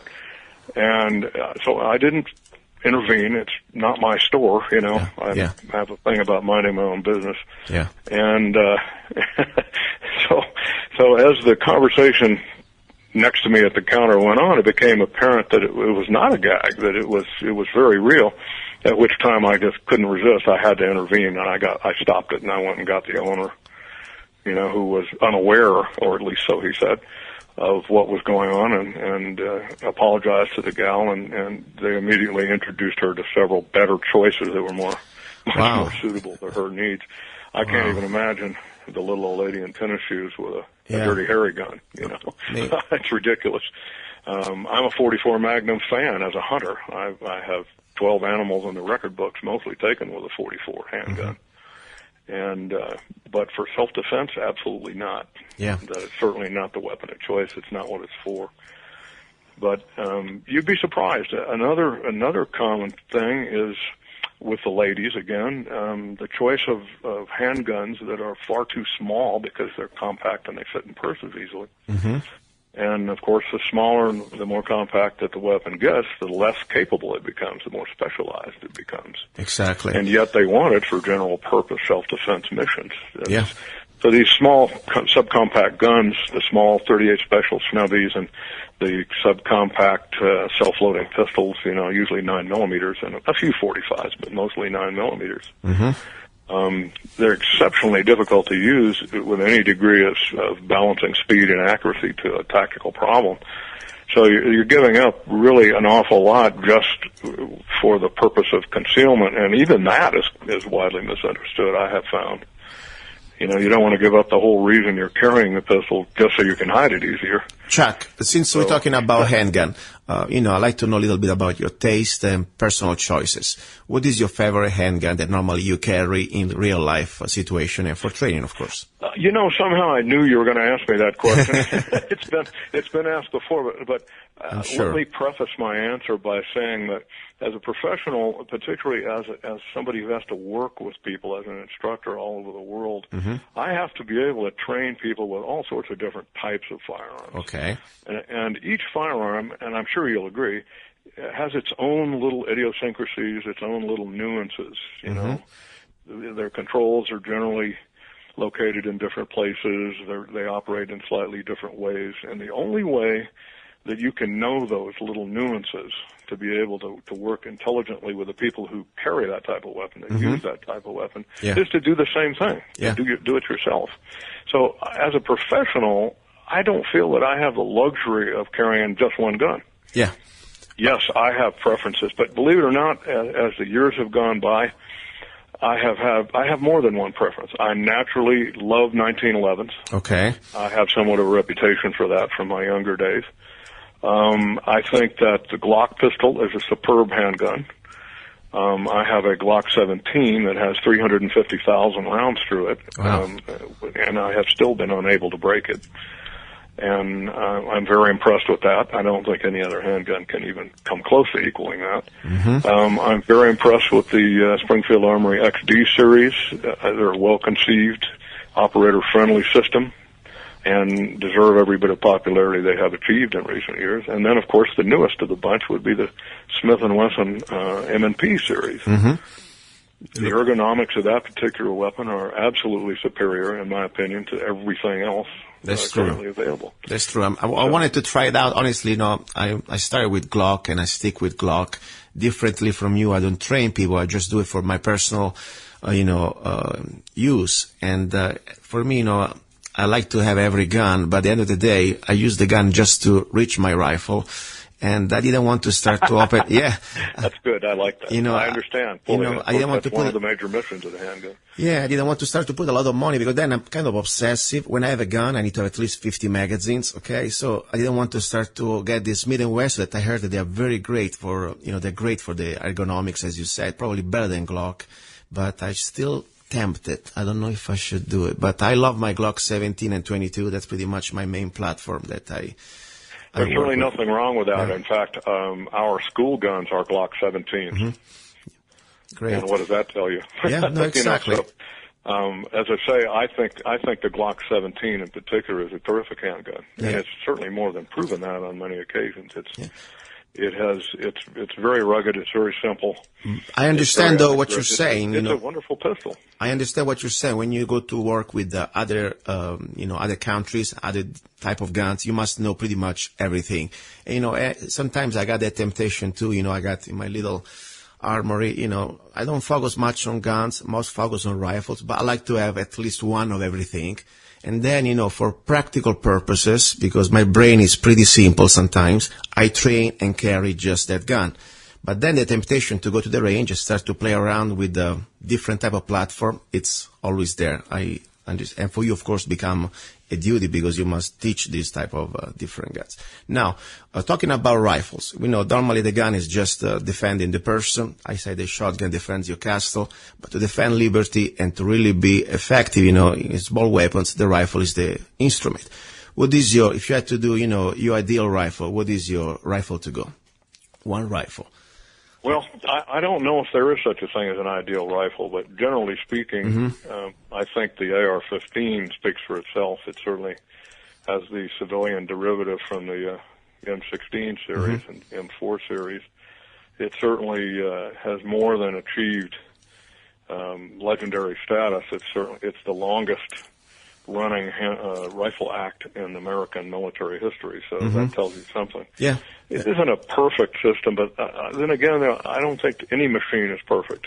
I agree. And, for me, it's like... I have used M16s on many occasions, and AR-15s as well, and I have not found them to be particularly sensitive to the natural environment with just routine, minimal maintenance.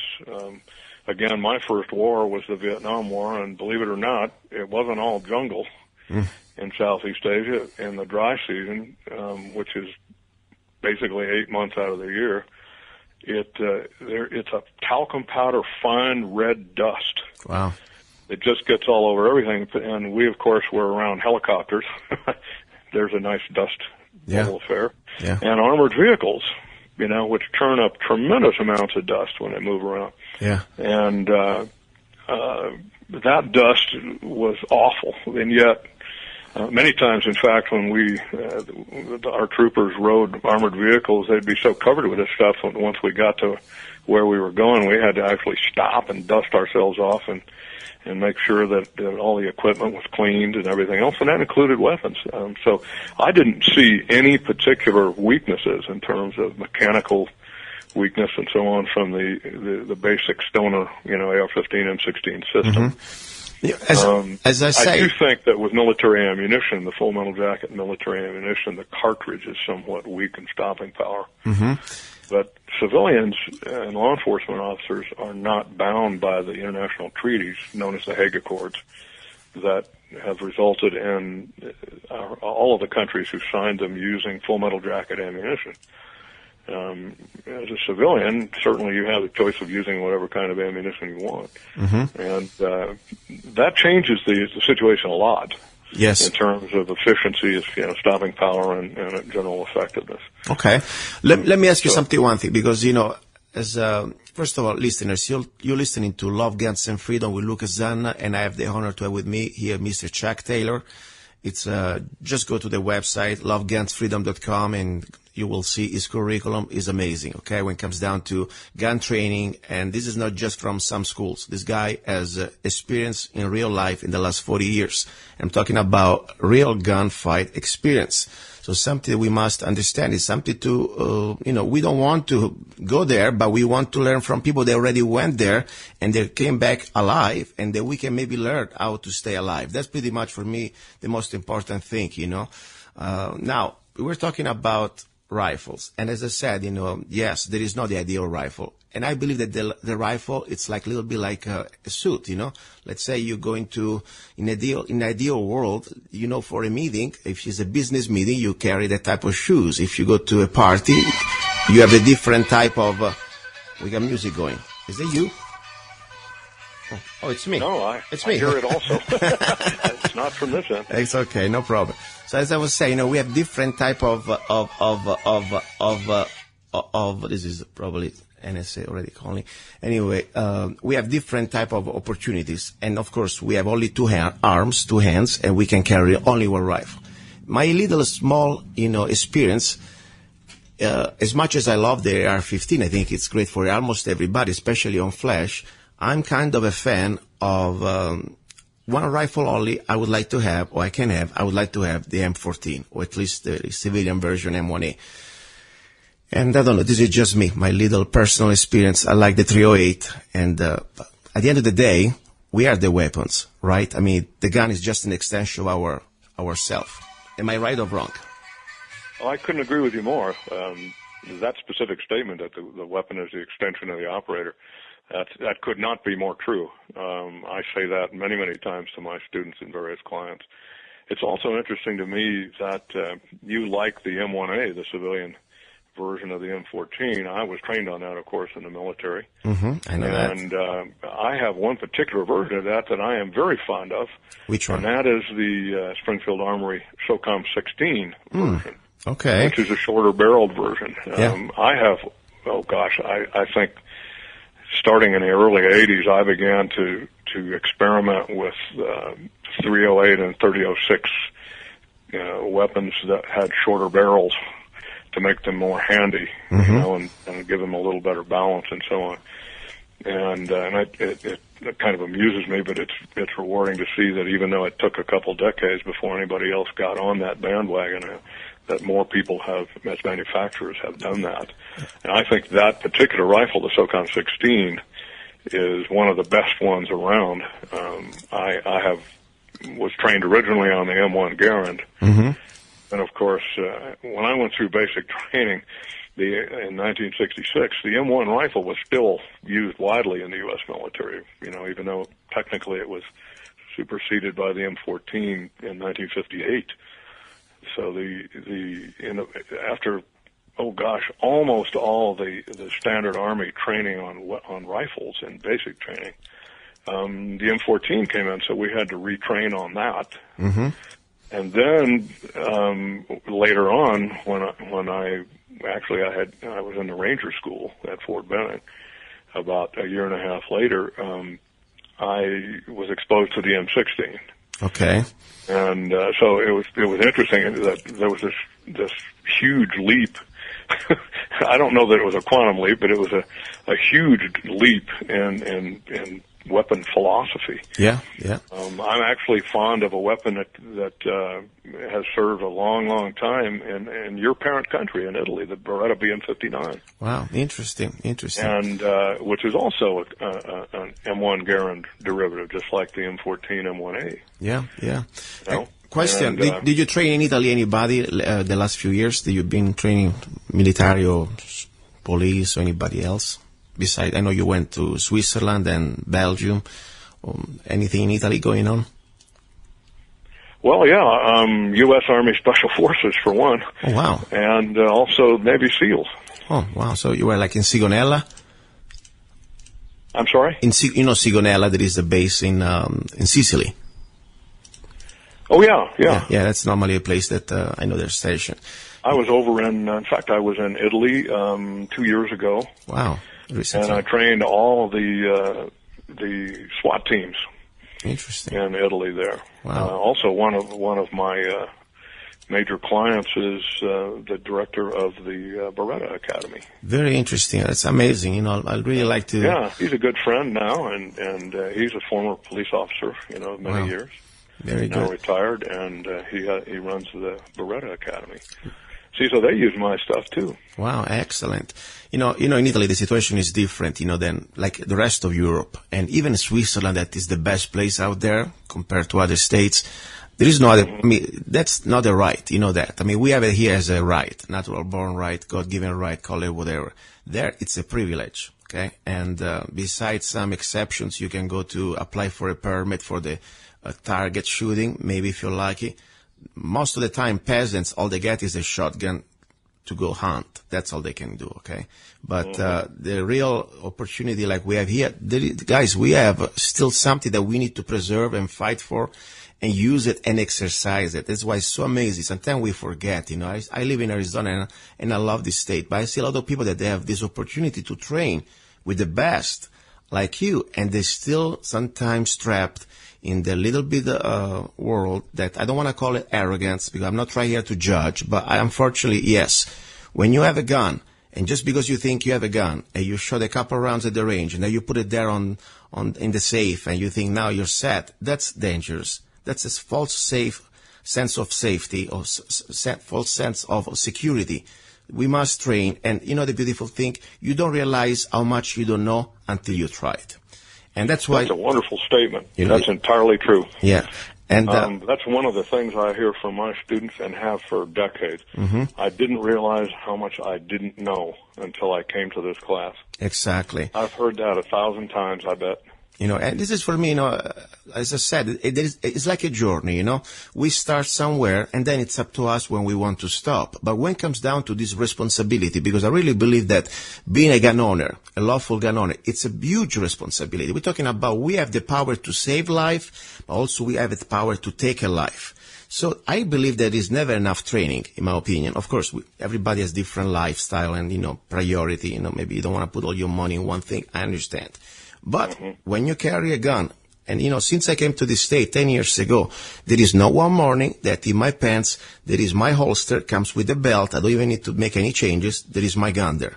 and my magazines, okay? So it's part of my regular lifestyle. So I try to at least learn, and that's, I think, the most important thing we can do. Have an open mind and be like vacuum machine. Try to suck the best we can out there. Now, next classes, where is the next class you holding in the state of Arizona? So maybe we can come. Well, I'm doing an intermediate defensive handgun skills course in a couple of weeks down in Phoenix. Okay. And at the end of April, I'm doing a tactical rifle and carbine course. Okay. So let's say for people that, like we were talking before, I never attended a class with you, okay? So I should start definitely from the basic today's class, so you can at least have an assessment. Like, for example, do you offer like a test at the end of your class to be able to graduate to the advanced class? Well, I don't do that in a 2-day format because I don't feel that you can hone the requisite skills that you've been exposed to the level where you can legitimately be tested and do it in 2 days. Okay. You would need a longer course for that. Like the 4 days? I do get a certificate, however, in those 2-day courses. Okay. Let's say, for example, people like me that I'm not, don't consider myself an expert, but I did attend several classes without mentioning names. I got my distinguished graduated several times in advanced classes in different schools. Now, at this point, let's say I would like probably the first 2 days that you already do. I'm sure that I'm always going to learn something new, but probably I already went through that curriculum a little bit. If I wanted to attend your advanced classes, what are the requisites to be able to do that? Well, when somebody approaches me with that idea, I, of course, interview them. I don't do everything the same as everybody else. In fact, I do a lot of things differently. Good, tell us. My background's different. For one thing, most people are students of somebody else that are now instructors. I'm not. Yes. The second thing is that the majority of instructors have their background as competition shooters. I have done IPSC type competition as well as bullseye competition in the military, but in fact, I was a world-class IPSC competitor at one time. But I decided not to do that any longer because I discovered that it was completely different from actual combat shooting. The mindset is totally different, and it's completely devoid of tactics. Yes. Because it's competition. Now, don't get me wrong. I'm not anti-competition, but the competition mindset and most of the techniques that are used in competitive shooting really aren't the greatest for a life and death situation, actual tactical shooting. So that's where I think the things that I do make a little more sense than some of my colleagues. And again, it comes from, as you said earlier, experience. You know, I've seen the proverbial elephant a number of times, a lot of times, in fact, in my life. And while I didn't always emerge without being hurt, I did win. And I'm still here, and my adversaries are not. So I must know something aside from being very fortunate. You know, I always say sometimes God was looking over my shoulder, you know, but so be it. It's also interesting to me that good shots are always luckier than bad shots. So you've been shot several times. Let's spell it out, Chuck Taylor. You've been shot several times. You've been in real life combats. How many times did you really get hit that you were almost ready to die? I mean, is there any type of real serious injuries that you went through? The very first time I was shot, I thought that was it. I was hit 3 times with an AK-47 at point blank range. Gee. And it was one of the most educational moments of my life for a number of reasons. A brief story to precede it. I had just thrown not one but 2 hand grenades in a machine gun bunker that was placed to fire down a trail in the jungle, and we got in the wrong place at the wrong time. And these things were camouflaged so well you couldn't locate them until they opened fire. Wow. And I had several men down that had been hit, and I was able to maneuver and get close to the bunker, and I threw 2 hand grenades on, one after another, to be absolutely sure it was neutralized. And then, assuming that, I proceeded to go around to the back entrance, the only entrance of the bunker, to make sure, and I met a guy coming out the back door. And I was completely unprepared because these bunkers aren't very large, and there's just logically no way that anybody could have survived 2 fragmentation grenades in that bunker. But this guy not only survived, but he wasn't even injured.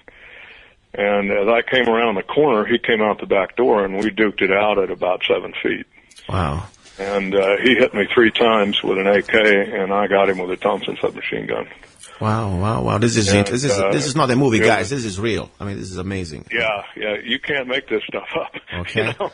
Truth is always stranger than fiction. And I thought I was dead. I truly did. And I just decided at that point, it became a very important life decision for me. And it was a philosophy I followed from that point on in my life. And that was, if I'm going to die, my adversary is going to accompany me. I understand. Whatever happens, he's coming too. You know, I'm not going to go without taking him down. And so I was able to neutralize him, and of course I was hurt, but I did survive. Spent some time in the hospital, and the second time I was shot in the chest by a North Vietnamese officer with a 9mm pistol. And I thought that was it. And it wasn't. In fact, I have his pistol today. Wow. And I kind of take it out every now and then and grin a little, know, when I look at it. Interesting. But all these instances taught me something. You know, it's always said that we really learn from our failures rather than our successes. If we can make it through, because probably sometimes, you're not that lucky to make it through to learn such type of mistakes. This is not like, you do like a singing lesson. Oh, you did not hit the right note here. Try later. No, you got shot. Well, I always tell my students, my friend, that, the trouble is that when people make mistakes in combat, they usually get killed and they can't pass on that information. Exactly. Because they're dead. And they can't tell anyone what went wrong. From outside. I was very lucky. Chuck Taylor. There's instances where I was injured where apparently my adversaries were lousy shots, or God was on my side, or most likely a combination of all those things. Chuck, if I can say something. I certainly spent my share of time in hospitals where you have nothing to do but think about what happened. Chuck, 1 second only. If I can say something to the listeners. One of the reasons why I wanted to have Chuck Taylor here on the show to share his experience, and more important, his school, his training academy in small weapons. It is not just because he's one of the other many qualified, don't get me wrong, there's a lot of good people out there that they know how to teach, okay? That's fine. But this is something that I think he has a very unique angle. Somebody that really can share also not just the basic skills, how to operate a weapon, but also the mindset and the real life experience on his own skin, what means to go through a violent confrontation. Not every instructor out there can say that. That's a fact. And we have here a man that has 40 years of experience in this real life approach, experience in this gunfighting situation. So, and he's alive. So let's use everything we can, because I think it's an incredible amount of experience that we can treasure. That's pretty much why I want you up on the show today. And please, Chuck, tell us a little bit something about something that I really is going to be my next challenge, okay? I really would like to accomplish that, at least with a handgun. The Combat Master Training Program. You are the founder of this certification. Tell us how this idea started it and what is exactly pretty much about, and then we go in details for the handgun. Please. Well, the term master certainly is used in a lot of different endeavors, including shooting. Unfortunately, in the case of combat shooting with a handgun or with other weapons, I do a 3 and 4 weapon master format as well. There was nothing that actually there was no challenge, no achievement that was required, no test, no qualification really required to earn that title. So as a result, it has been applied and in many cases misapplied.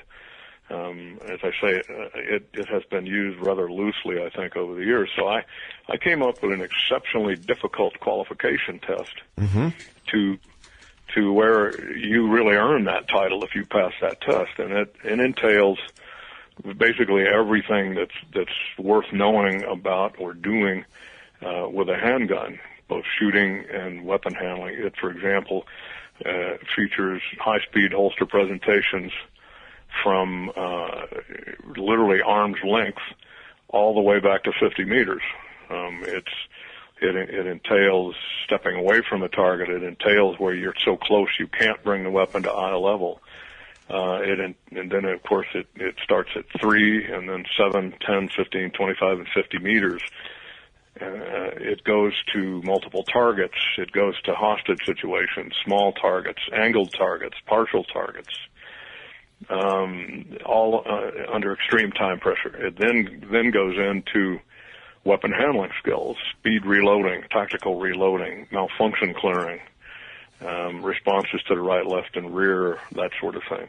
So it covers pretty much all of the, if you will, the moves, as well as extreme shooting skill. And there are 400 points possible on it, and you need to shoot 90%, which is 360 points, in order to pass.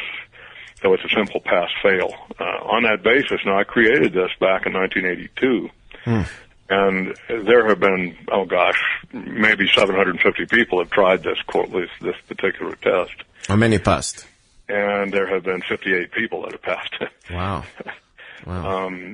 I use that test as my own training, and while, as I've gotten older, I can't perform as well as I did in some areas. For one thing, as I've gotten older, my eyesight isn't as good as it used to be. I was graced with 20/15 vision, and so getting a little older and becoming a little farsighted makes that front sight a little fuzzy sometimes at high speed, But I can still pass that test. In fact, I just did it about 6 months ago. I was testing some guns against each other, and that particular test is a wonderful way to compare the capabilities of weapons.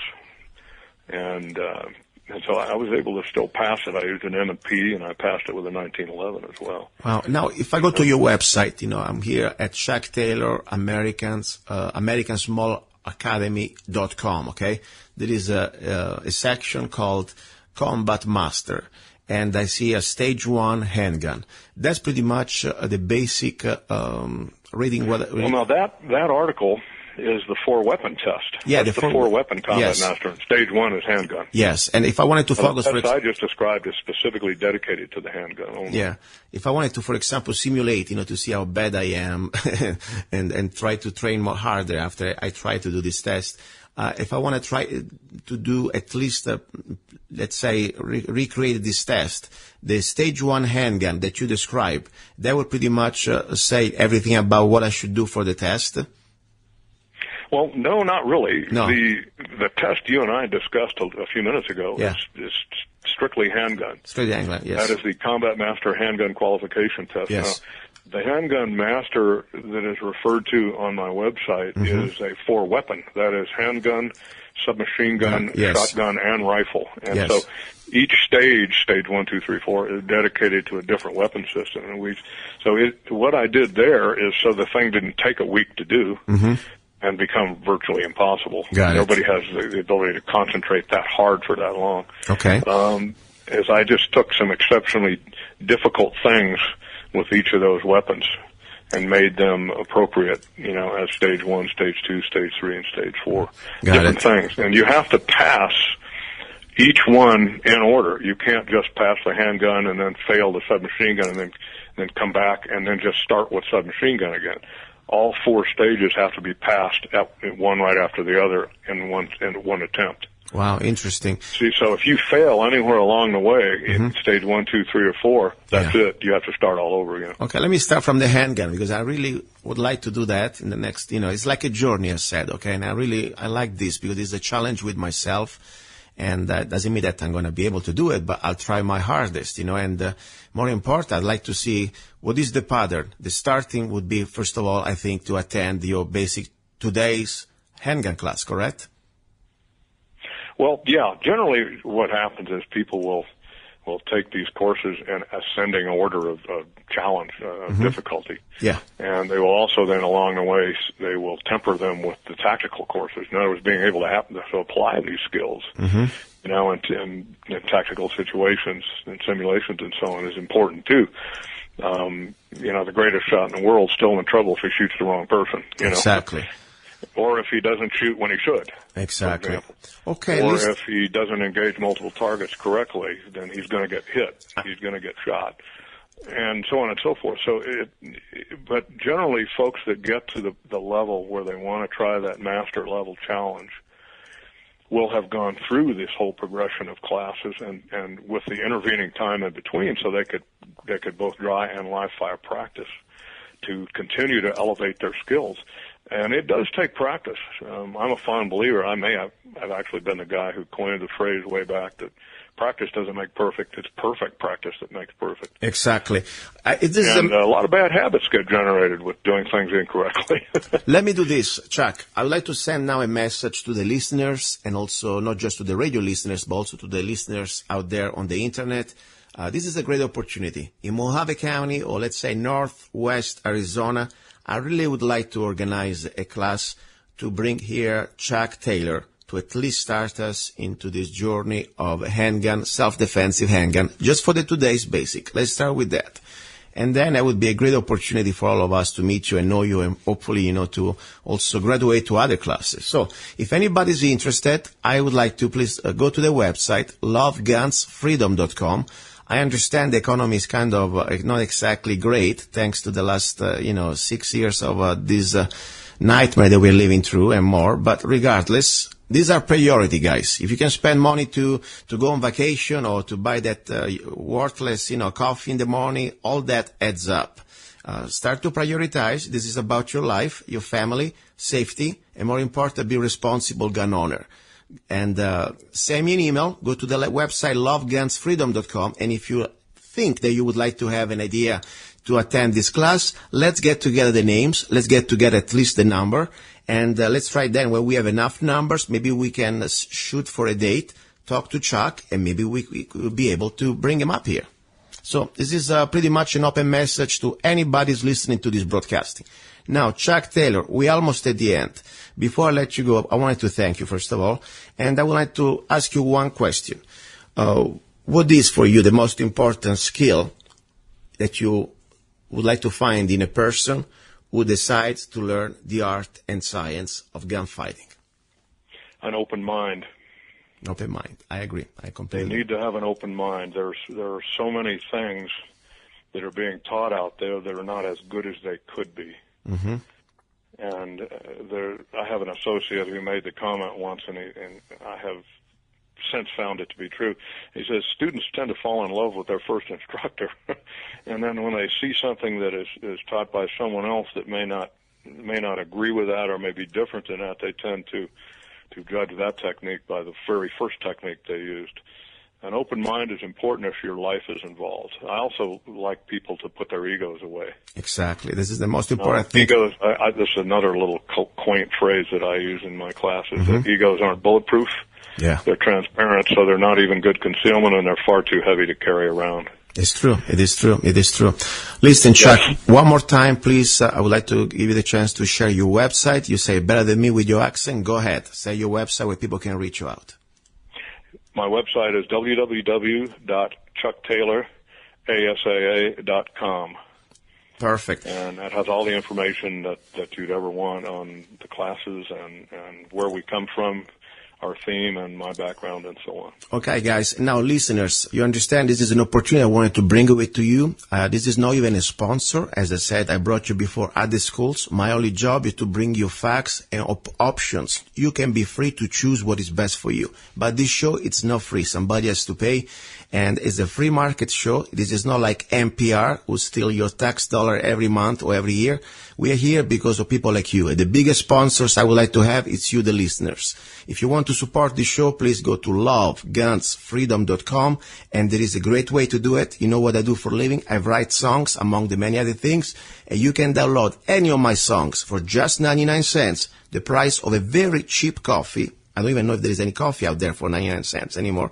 You download any of my songs, and you support the show, and I can bring you more and more great people like Chuck Taylor. Chuck, thank you very much, and I hope to see you in person on the range one of these days. It would be my pleasure, sir. Thank you. Come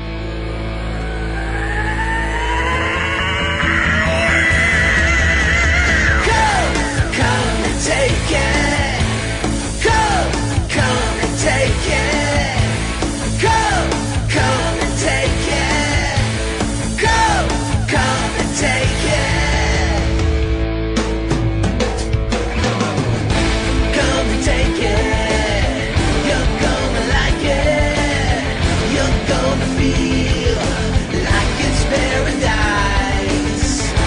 Come and take it. You're gonna get it.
He's a songwriter, a poet, a rifleman, I'm not afraid, and a constitutional activist. I'm not afraid, Italian by birth, I'm not afraid, American by choice.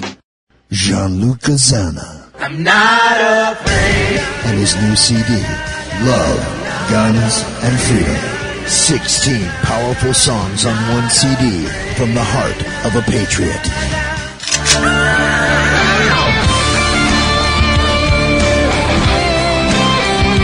For download or to order the CD, go to www.lovegunsfreedom.com. That's www.lovegunsfreedom.com.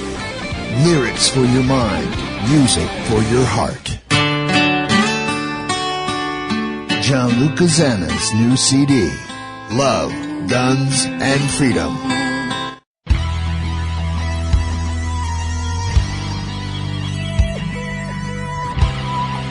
You're listening to Love, Guns, and Freedom with Gianluca Zanna on Guerrilla Media Network.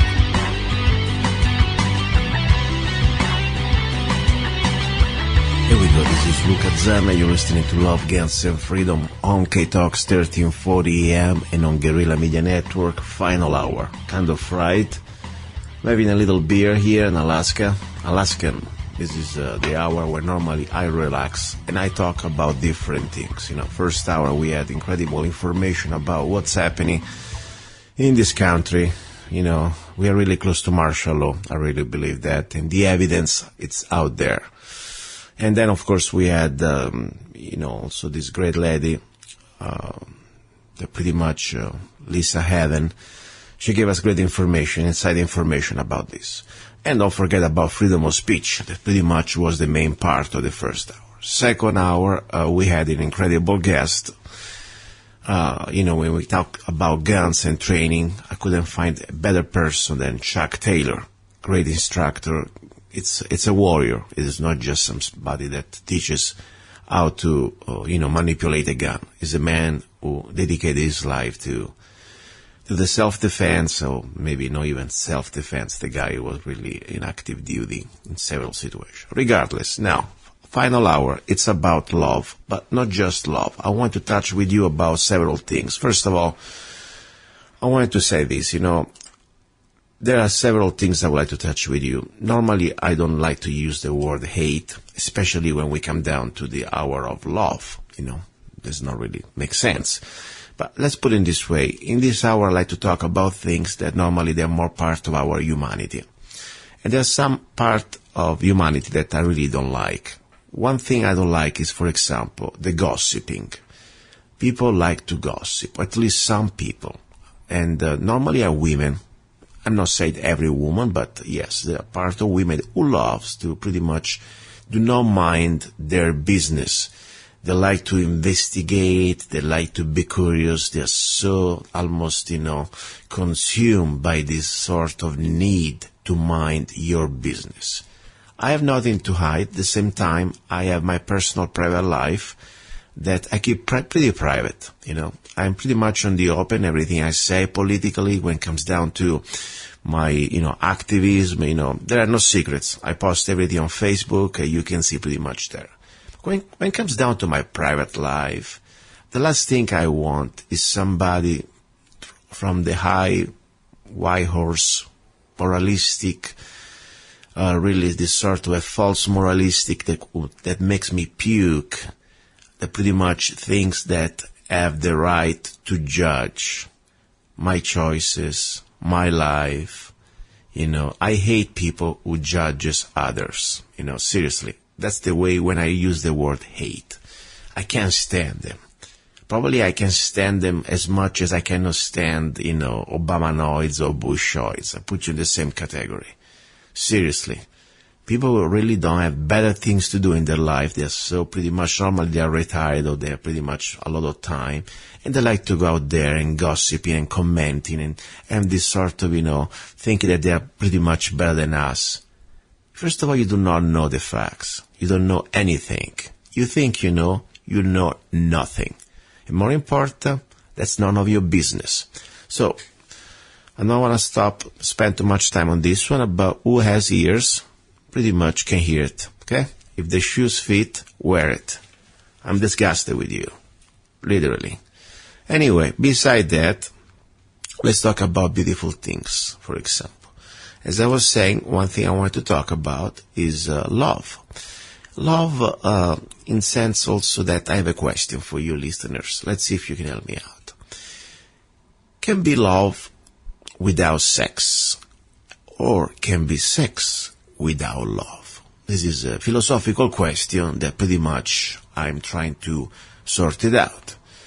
And don't get me wrong, I'm not try to convince anybody that this is something supposed to be, but it is just something that I would like to ask you your feedback. As human beings, please write me back or post it on Facebook. Is there sex without love? Or there is love, can be love without sex? Something that I thought that would be interesting. Normally we always associate, love and sex go together.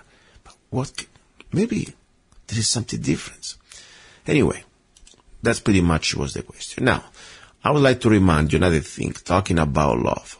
A very important thing I'm trying to do here, it is to share this website, this network. It is not just a website. It's called www.freedomlovers.us. It's free, guys, okay? Seriously, there are no gimmicks. And the idea is to create a community where freedom-loving people who believes in freedom, people who do not judge others. We are not here to judge others. Okay? It's our private life. Leave us alone. Only God can judge us, okay?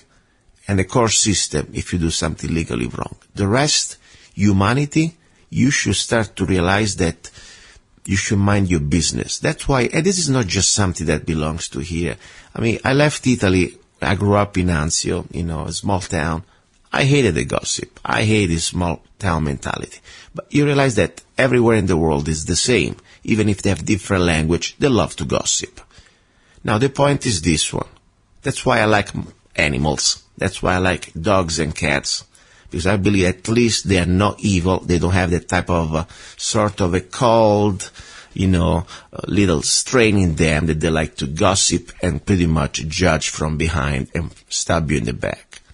Now, talking about freedomlovers.us, that's where we find like-minded people. Go there, please, join, create a free account, freedomlovers.us. I made that website, that sort of a network. It is not just a website.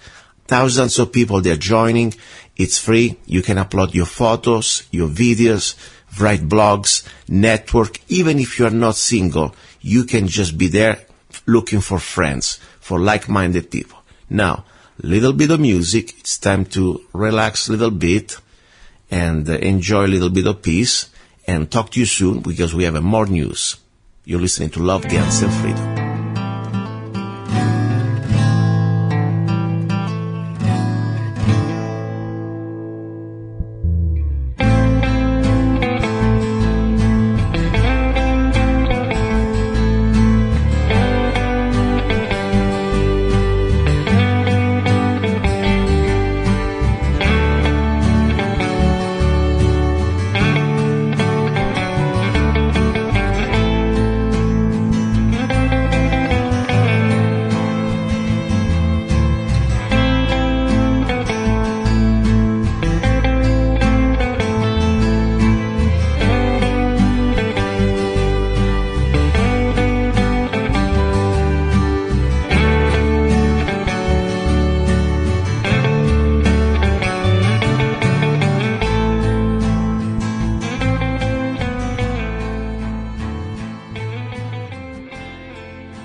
Here we go. That was the instrumental version of the song I wrote.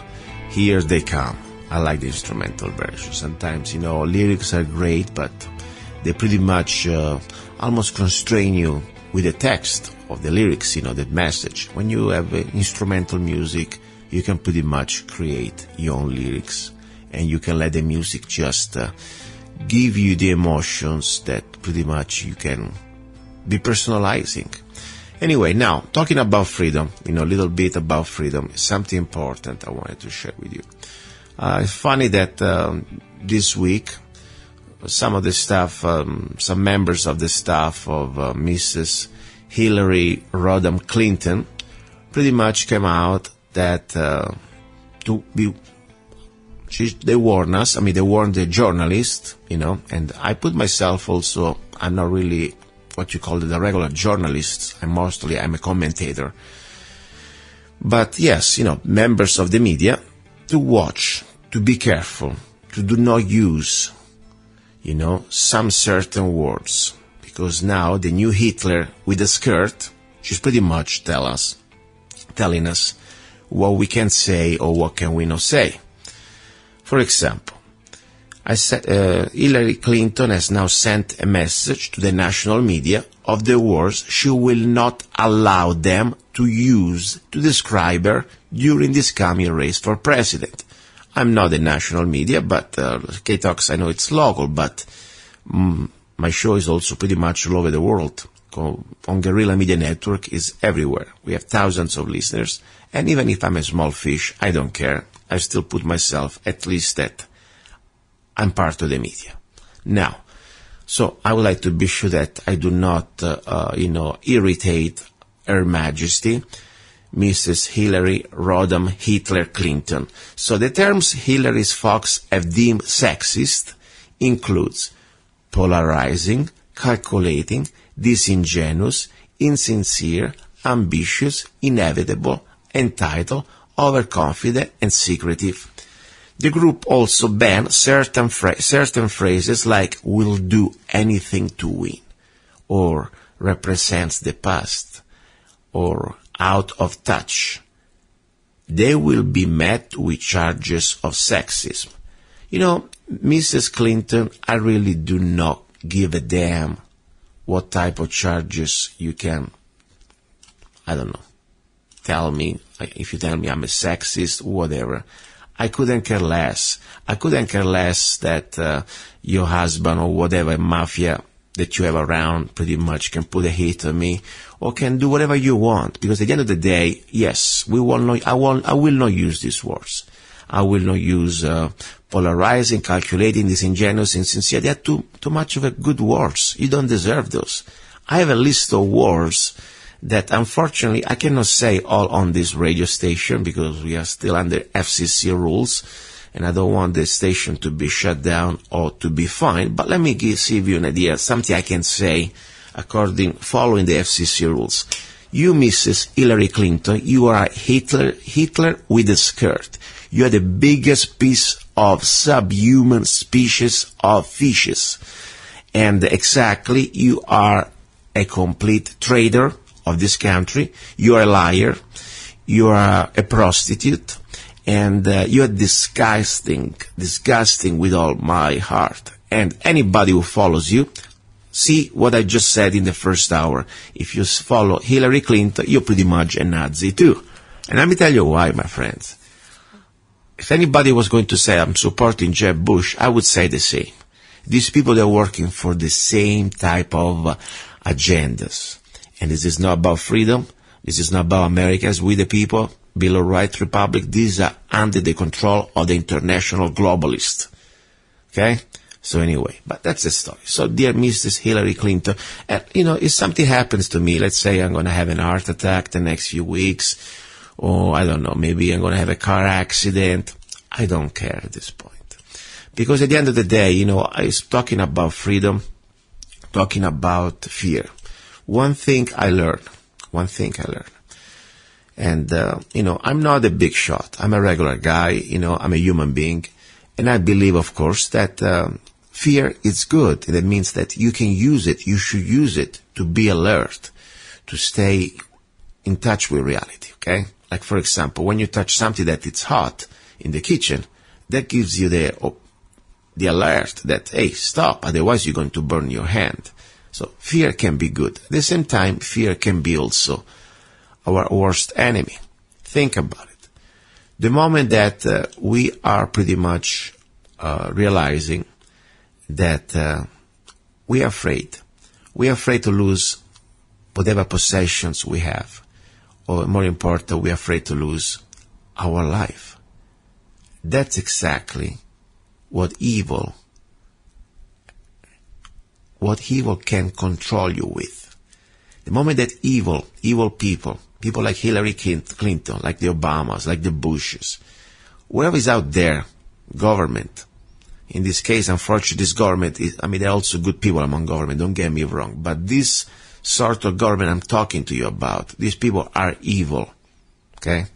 Their facts talks louder. This is not just somebody going crazy. Unfortunately, I wish. But regardless, let's say in general, evil, when he can smell the fear into you, it pretty much, he can enslave you. He can control you. That's why I came to this conclusion that, it's a process. And, for me, this is the recipe for freedom. And let me just spell it out. First of all, number one, not being afraid of death. Think about it. Regardless your religious conviction, okay? I don't even call it religious because I'm not a religious person. I believe in Christ. I do not believe in churches, okay? But regardless, the moment that you're afraid of death, you're gone. Pretty much, they can control everything about you. And the only way, in my opinion, you can bypass, you can overcome this fear of death, it is the moment that you realize that no matter what, you all going to die. We are all going to die. The only difference, guys, is we're going to live with dignity as a free human beings or slaves. That's it. And when this starts to pretty much switch into our brain, think about it. They cannot control you anymore with the fear. The fear factor, it's gone. So, number one. Number two, the moment that you own things in this life, you work hard, is the moment that you're afraid to lose everything. And that's another way they can control you. Think about it. Think about the IRS audit. How many times, all the Clintons, critics and people that pretty much against Obama, look at that. They've been using the IRS as a political instrument. Guess what? The secret, do not own anything. And I'm not getting me wrong, I'm not St. Francis, but there are legal ways that you pretty much follow in their rules. You own zero. Guess what? I do not have anymore even a bank account in my name. And I'm happy about it. I do not own anything. All I own is an old truck. And that's the way I like it. Guess what?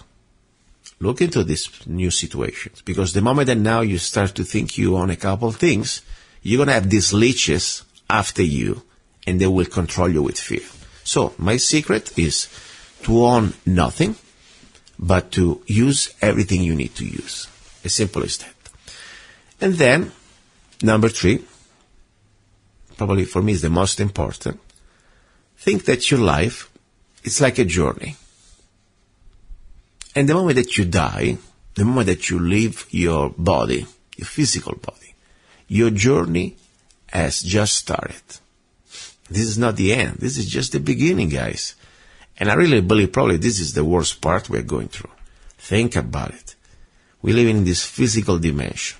You gotta get up in the morning, go to work, listen to this bunch of lies that the media tell you, and, pay taxes, and pay local taxes, and pay state taxes, pay federal taxes, and all these rules and regulations, and the seat belts, and that, and they control your body, and then force you to buy a freaking healthcare. Think about it. You think you're free? No, you're not free. We are not free. But remember something. There is a point that we can start to create freedom in our mind, because after all, freedom is a state of mind. That's what I really believe.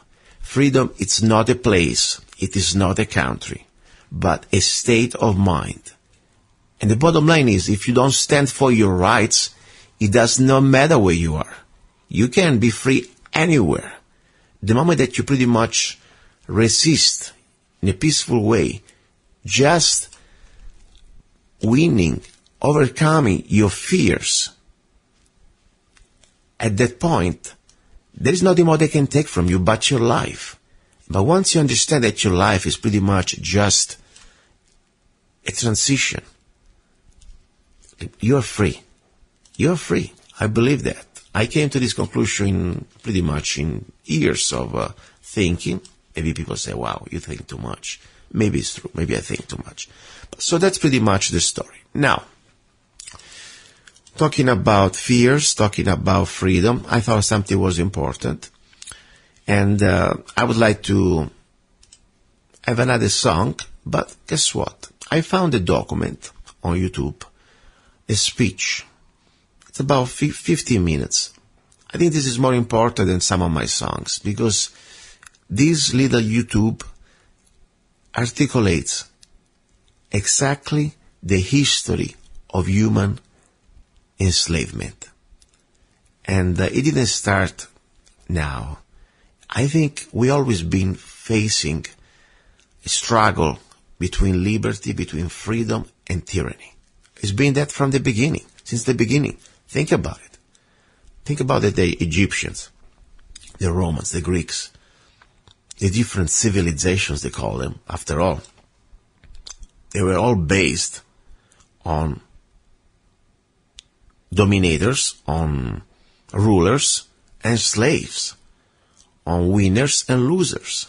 So there's always somebody that wants to rule somebody else. That's part of human species. So today is different though. Today we think that we are free. And the question is, are we really free? You think you're really free? I already showed you during this show, the last few months, that unfortunately, no, we are not free. Of course, we're living in some part of the world, like Arizona, that we still have rights that probably nobody else in the world has, or at least we have more freedoms than other people does. But at the end of the day, when it comes down to the basic things, for example, just the moment that the government can tell you that you must wear a seat belt, you are a person over 18, for example, right now you're driving, okay, in your own car, what you think is your car. It is not really your car, because after all, if you don't pay the registration, you cannot even drive that car. Like, for example, your home. You think it's your home. Not really, my friend. The moment that you do not pay your rental at the end of the year, called property taxes, that's not anymore your home. And so, talking about the seat belt. The seat belt, I don't care, people say it's the law. The law of what? The law that pretty much tells you that you are a slave, that the state has complete control over your body. If I am over 18, I'm in complete control of my mind, of my actions. I'm responsible. The government pretty much can draft me to go to war. At that point, I should have control over my body. I also have an healthcare insurance. So, if I break my head, I am paying for it. So at that point, if I want to put a damn seatbelt, it's my choice. And the government has no right to fine me, because I am not endangering anybody else. Of course, when, for example, we have a child in the car, is a minor or she's a minor. Yes, we must provide the net of security. But when I'm over 18, you government, stay the hell away. And for all of you people that you really think you're goody-goody, kiss butts, licking boots, you tell me that just because it's the law I should put a seatbelt, I despise you. Because you are really pretty much control freaks. Seriously. So that's my point. You think we are free? No, we are not free. I think we can take this freedom back. And I tell you something, America was the only place in the world where for a moment, at least for the first 100 years, we had the chance to be at least as close to free as we could be as human beings living in a society. People can say, oh, they were the slaves. Yes, they were slaves. But guess what? There were slaves everywhere in the world. This country at least tried to stop the slavery. Okay? They tried since the beginning. Read history. They had to pretty much compromise with the South. But that's another story. Okay? So, my dear friends, Now, let's listen to this interesting document. I think it's an important philosophical concept of freedom and slavery, and I would like to put this in the hour of love, because after all, I love freedom more than my life. That's pretty much the message I would like to tell you today. And I'm sorry if I sound a little harsh with people that have been talking about as gossipers, but it's true. I can't stand people who judge others. I don't judge anybody. The only person I judge are the people that want to steal my money and tell me how to live my life. Don't touch my money. Don't tell me how to live my life. You're free to do whatever you please. Seriously. So, here we go. Let's enjoy this little situation. Meanwhile, I would like to tell you that you can help me out to share this broadcasting. You can go to lovegunsfreedom.com, and there is the archives, the shows. You can find every show, I put it there, and you can listen it and share it on Facebook or everywhere you can. Also, I'd like to remind you that I said this many times, but I have to say it because, after all, I'm still in this physical dimension and I have to eat 3 times a day, and we pay bills. This show, differently from other broadcasting like, NPR, that I really can't stand NPR. I hate their voice. Probably mine is bad, but my gosh. Hi, this is NPR, and we're here. And they're also politically corrupted. They're pretty much propaganda. But anyway, they steal your tax dollars. You don't have any choice. Your money gets extorted at the end of the year. They're given to them. Here, different. We don't extort anything. There is a station like KTOX. I wish you could help the sponsors and you can support KTOX. There is a GMN, if you're listening on GMN, support GMN. And there is also me, of course. The best way, I invite you, every listeners, you can support the show with just 99 cents. If you think the information I'm trying to bring you, they're important, and they can help you out, and they can help us out, because I'm telling you, we helping each other here. I'm learning from you too. I'm not perfect. I make mistakes. And I am the first one to admit it when I do it. By the end of the day, we want to join together for one simple thing. We want to stay free. That's my only goal. I don't care about parties. I don't care about political things, left or right. It's all an illusion. I care that we as human beings, we are free and we will take our freedoms back. Now, what you can do, go to my website, www.zanna.us, or go to my other website, www.zannaart.com. You see what I do for a living? Not only you get something when you sponsor the show. I mean, you pay 99 cents, you can download any of my songs. You can buy also the CDs. There's a great special there. For $24 and change, you can get 4 CDs with free shipping all over the 50 states. So take a look at that. Doing that, the show will be free. You can help me out to pay bills and do my part here. Because after all, to put together a 3-hour show, it takes time during my week, and I do other things for a living. This is not the only thing I do. Now, let's listen to this very interesting piece of information. I hope it can help you out. Relax, open a beer like I'm doing, and think, are we really free? And I think, unfortunately, we need to, before we can make changes, we must go through the pain to admitting that the reality, unfortunately, the truth, can hurt, and not everybody can handle the truth. You're listening to Love, Guns, and Freedom with Lucas Zanna. Don't go away. This is the story of your enslavement, how it came to be, and how you can finally be free. Like all animals, human beings want to dominate and exploit the resources around them. At first, we mostly hunted and fished and ate off the land, but then something magical and terrible happened to our minds. We became, alone among the animals, afraid of death and of future loss. And this was the start of a great tragedy and an even greater possibility. You see, when we become afraid of death, of injury and imprisonment, we become controllable and so valuable in a way that no other resource could ever be. The greatest resource for any human being to control is not natural resources or tools or animals or land, but other human beings. You can frighten an animal because animals are afraid of pain in the moment, but you cannot frighten an animal with a loss of liberty, with torture or imprisonment in the future, because animals have very little sense of tomorrow. You cannot threaten a cow with torture or a sheep with death. You cannot swing a sword at a tree and scream at it to produce more fruit, or hold a burning torch to a field and demand more wheat. You cannot get more eggs by threatening a hen, but you can get a man to give you his eggs by threatening him.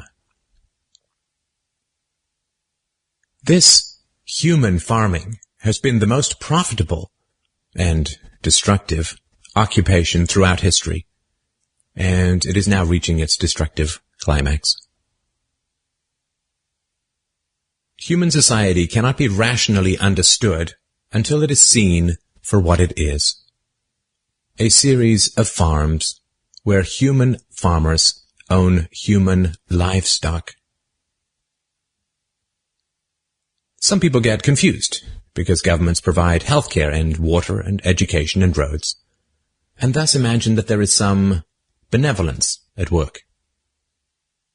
Nothing could be further from the reality. Farmers provide healthcare and irrigation and training to their livestock. Some people get confused because we are allowed certain liberties and thus imagine that our governments protect our freedoms. But farmers plant their crops a certain distance apart to increase their yields, and will allow certain animals larger stalls or fields if it means they will produce more meat and milk. In your country, your tax farm, your farmer grants you certain freedoms, not because he cares about your liberties, but because he wants to increase his profits. Are you beginning to see the nature of the cage you were born into? There have been 4 major phases of human farming. The first phase in ancient Egypt was direct and brutal human compulsion. Human bodies were controlled, but the creative productivity of the human mind remained beyond the reach of the whip and the brand and the shackles. Slaves remained woefully underproductive and required enormous resources to control. The second phase was the Roman model, wherein slaves were granted some capacity for freedom, ingenuity, and creativity, which raised their productivity. This increased the wealth of Rome, and thus the tax income of the Roman government, and with this additional wealth Rome became an empire, destroying the economic freedoms that fed its power, and collapsed. I'm sure that this does not seem entirely unfamiliar. After the collapse of Rome, the feudal model introduced the concept of livestock ownership and taxation. Instead of being directly owned, peasants farmed land that they could retain as long as they paid off the local warlords. This model eventually broke down due to the continual subdivision of productive land and was destroyed during the enclosure movement when land was consolidated and hundreds of thousands of peasants were kicked off their ancestral lands because new farming techniques made larger farms more productive with fewer people. The increased productivity of the later Middle Ages created the excess food required for the expansion of towns and cities, which in turn gave rise to the modern democratic model of human ownership. As displaced peasants flooded into the cities, a huge stock of cheap human capital became available to the rising industrialists. And the ruling class of human farmers quickly realized that they could make more money by letting their livestock choose their own occupations. Under the democratic model, direct slave ownership has been replaced by the mafia model.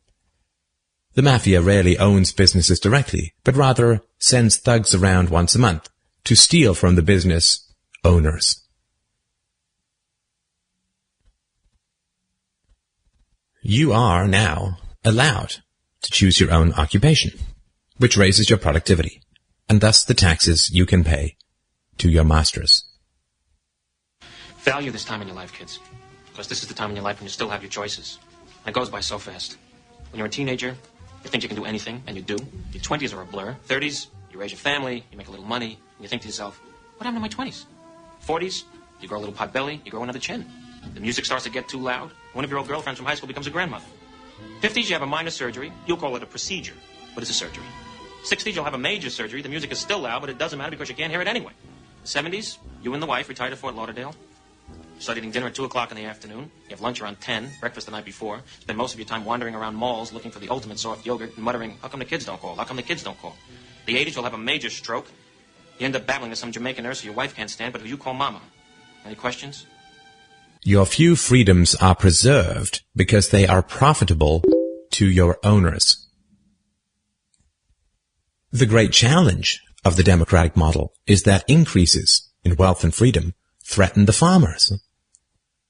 The ruling classes initially profit from a relatively free market in capital and labor, but as their livestock become more used to their freedoms and growing wealth, they begin to question why they need rulers at all. Well, nobody ever said that human farming was easy. Keeping the taxed livestock securely in the compounds of the ruling classes is a three-phase process. The first is to indoctrinate the young through government, quote, education. As the wealth of democratic countries grew, government schools were universally inflicted in order to control the thoughts and souls of the livestock. The second phase is to turn citizens against each other through the creation of dependent livestock. It is very difficult to rule human beings directly through force, and where it can be achieved, it remains cripplingly underproductive, as can be seen in North Korea.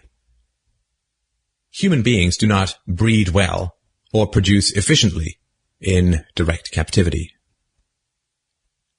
But if human beings believe that they are free, then they will produce much more for their farmers.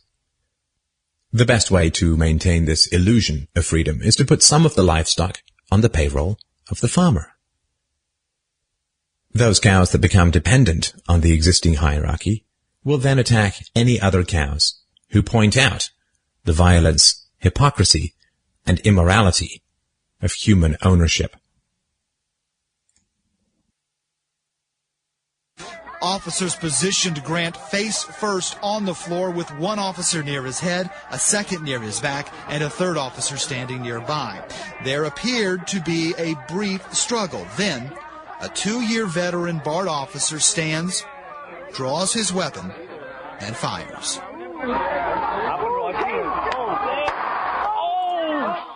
Freedom is slavery, and slavery is freedom. If you can get the cows to attack each other whenever anybody brings up the reality of their situation, then you don't have to spend nearly as much controlling them directly. Those cows who become dependent upon the stolen largesse of the farmer will violently oppose any questioning of the virtue of human ownership, and the intellectual and artistic classes, always and forever dependent upon the farmers, will say to anyone who demands freedom from ownership, you will harm your fellow cows. The livestock are thus kept enclosed by shifting the moral responsibility for the destructiveness of the violent system to those who demand real freedom. The third phase is to invent continual external threats so that the frightened livestock cling to the protection of the farmers. This system of human farming is now nearing its end. The terrible tragedies of modern Western economic systems has occurred not in spite of, but because of past economic freedoms. The massive increases in Western wealth throughout the 19th century resulted from economic freedoms. And it was this very increase in wealth that fed the size and power of the state. Whenever the livestock become exponentially more productive, you get a corresponding increase in the number of farmers and their dependents. The growth of the state is always proportional to the preceding economic freedoms. Economic freedoms create wealth, and the wealth attracts more thieves and political parasites, whose greed then destroys the economic freedoms. In other words, freedom metastasizes the cancer of the state. The government that starts off the smallest will always end up the largest. This is why there can be no viable and sustainable alternative to a truly free and peaceful society. A society without political rulers, without human ownership, without the violence of taxation and statism. To be truly free is both very easy and very hard. We avoid the horror of our enslavement because it is so painful to see it directly. We dance around the endless violence of our dying system because we fear the attacks of our fellow livestock. But we can only be kept in the cages we refuse to see. Wake up. To see the farm is to leave it. Now, talking about this final part of the show, a little bit of food. I'm getting hungry, by the way.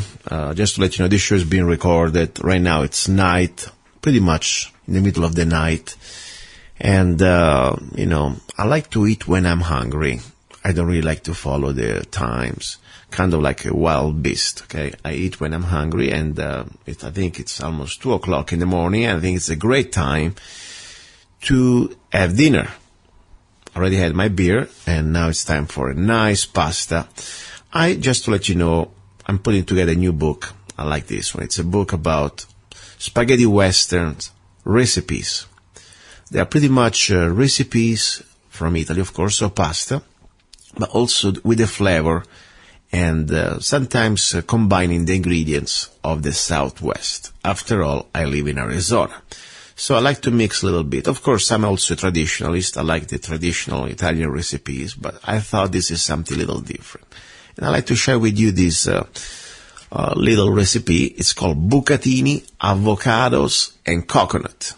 Bucatini, it's a type of spaghetti, but it's bigger, it's thicker, and there is like a hole. You can also use spaghetti if you don't find bucatini. Normally the bucatini I like for this one is the Cecco. You can find them at Walmart if you like. Now, what you need is 1 pound of bucatini. And normally that's what pretty much does it for me, by myself. They say it serves for 6 people. I still laughing when I read that. I'm still laughing, maybe for 6 midgets. I don't know about it. Anyway, 1 pound of bucatini. Then we need 2 ripe avocados. Okay? Even 1 would be. If you got a big one, 1 is enough. Then you need 3 tablespoons of extra virgin olive oil, about 4 or 5 fresh garlic cloves. Try to grow your own garlic, I told you, otherwise you're going to get stuck most of the time with the one coming from China. Then you need about 4 teaspoons of cayenne pepper, okay? Get organic if you can.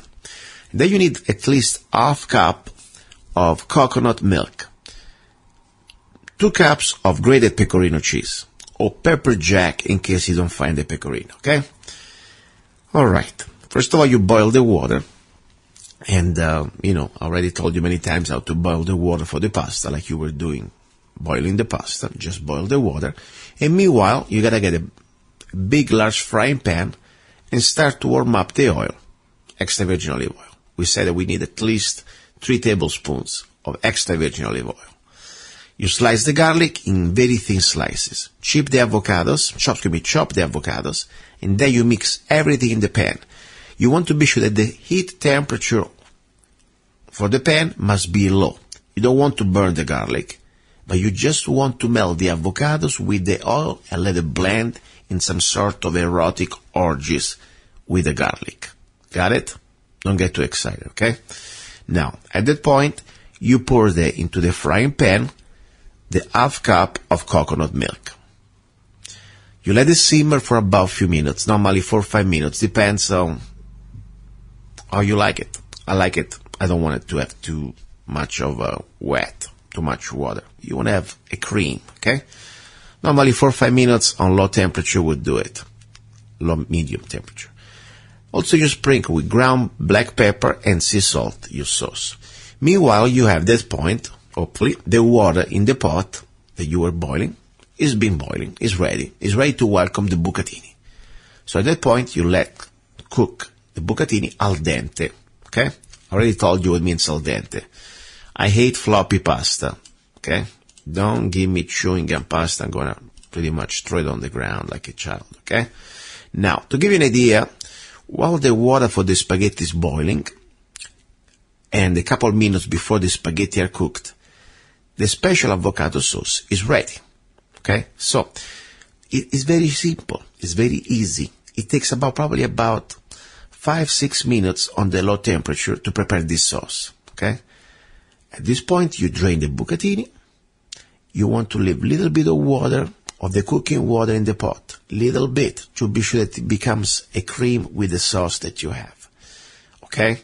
Then you toss this bucatini with a little bit of leftover water in the pan where you have the avocado sauce that is pretty much waiting for an orgy of flavors. At that point, you finish them up, pouring like a rain, 2 cups of pecorino cheese. 1 cup would be enough, 2 when you're a pig like me. And you let it melt with the pasta in the pan about another minute. Stir it up. Let it sit for a few seconds.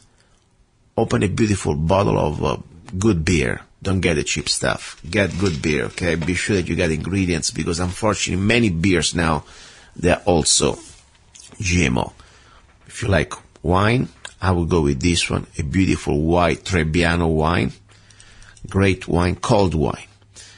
So, that's it. Guess what?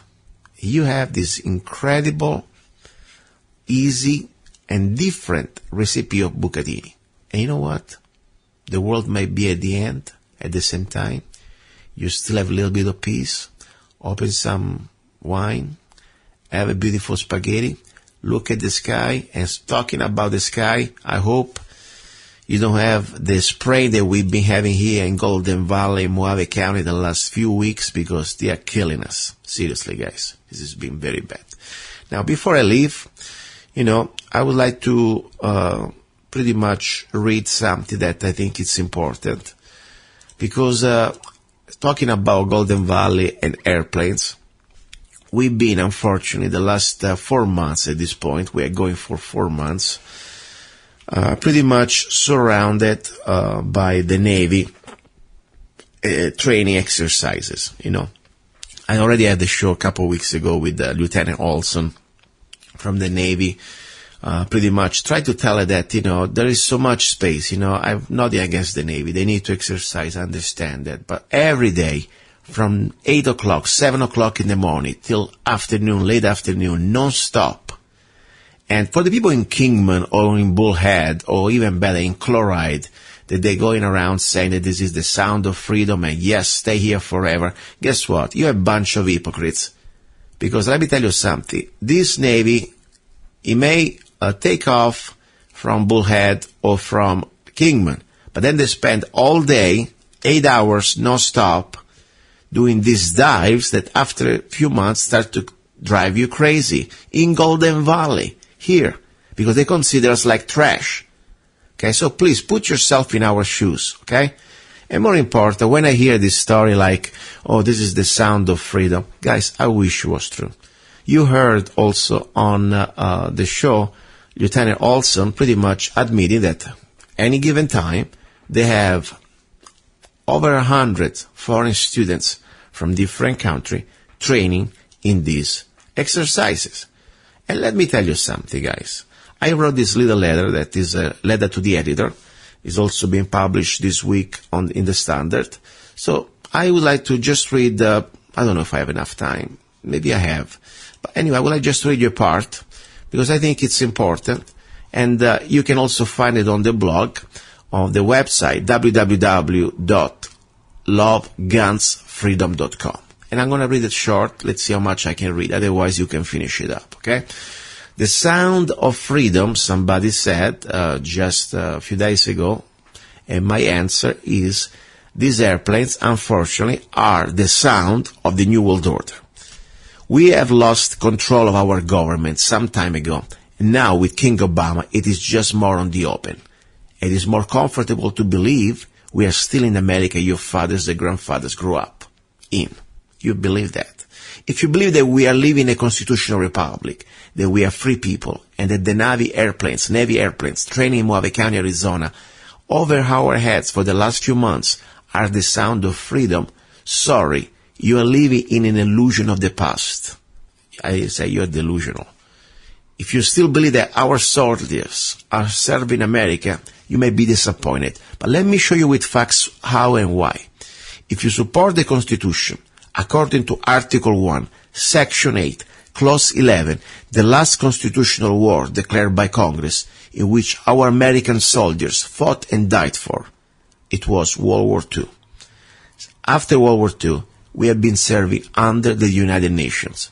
From Korea War, it wasn't a war, by the way, every so-called war our servicemen and women fought was not a war, but a police action under the United Nations. Don't get mad at me, I didn't say that. That was Harry Truman at the White House press conference on June 29th, 1950. Okay, guys?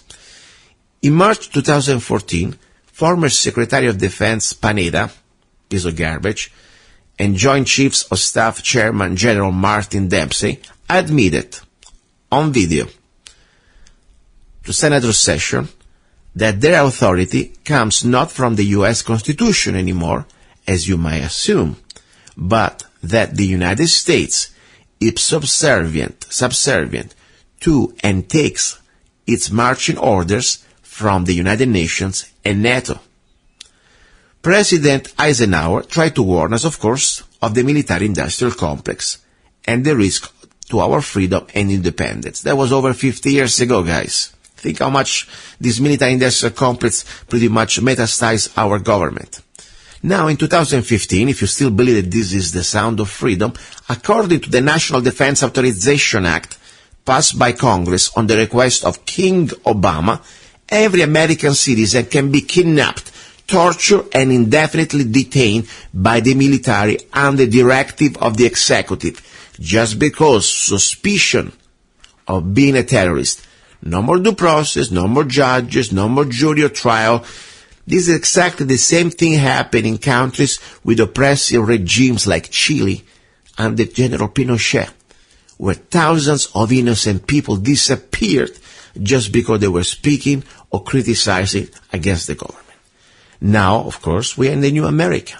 Thanks to the Patriot Act, under Section 215, the FBI and the local police can conduct warrantless spying on ordinary people living in the United States, including United States citizens and permanent residents.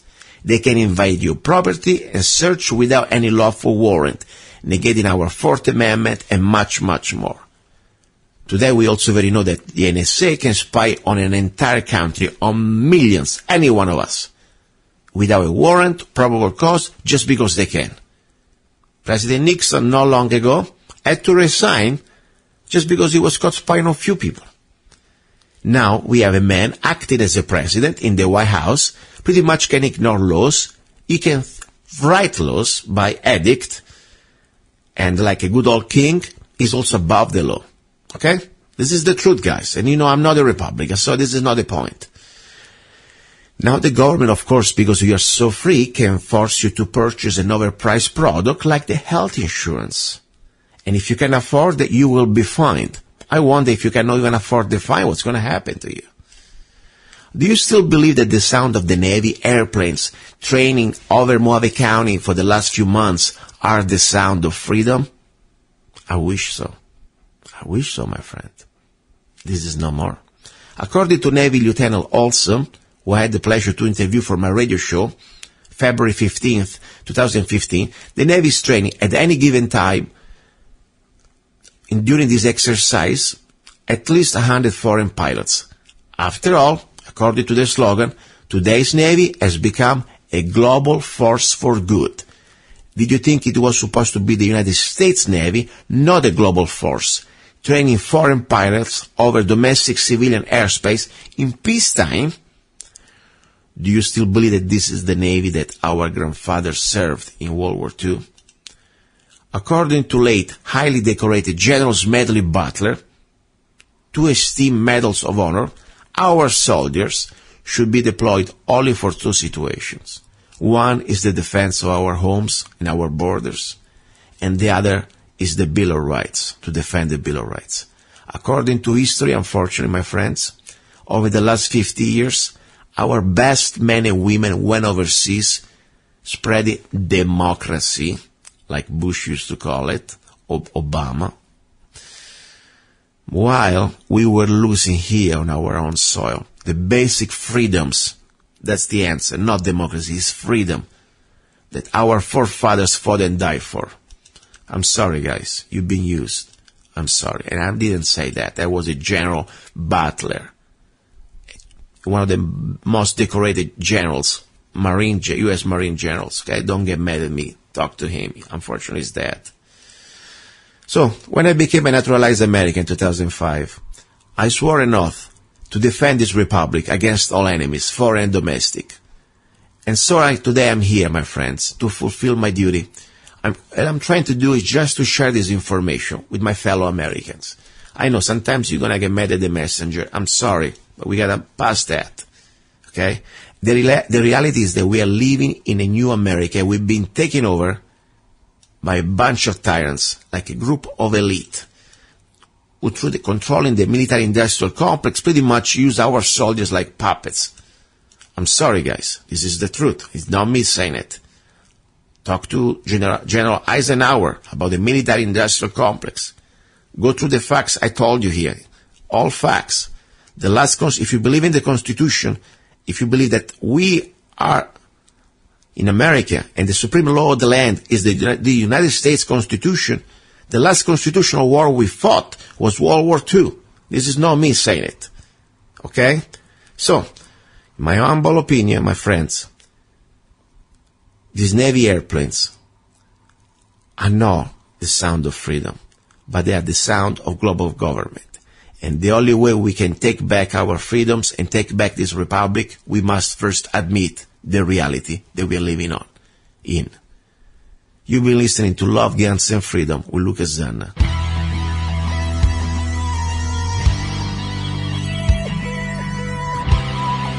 You're listening to Love, Guns, and Freedom with Gianluca Zanna on Guerrilla Media Network.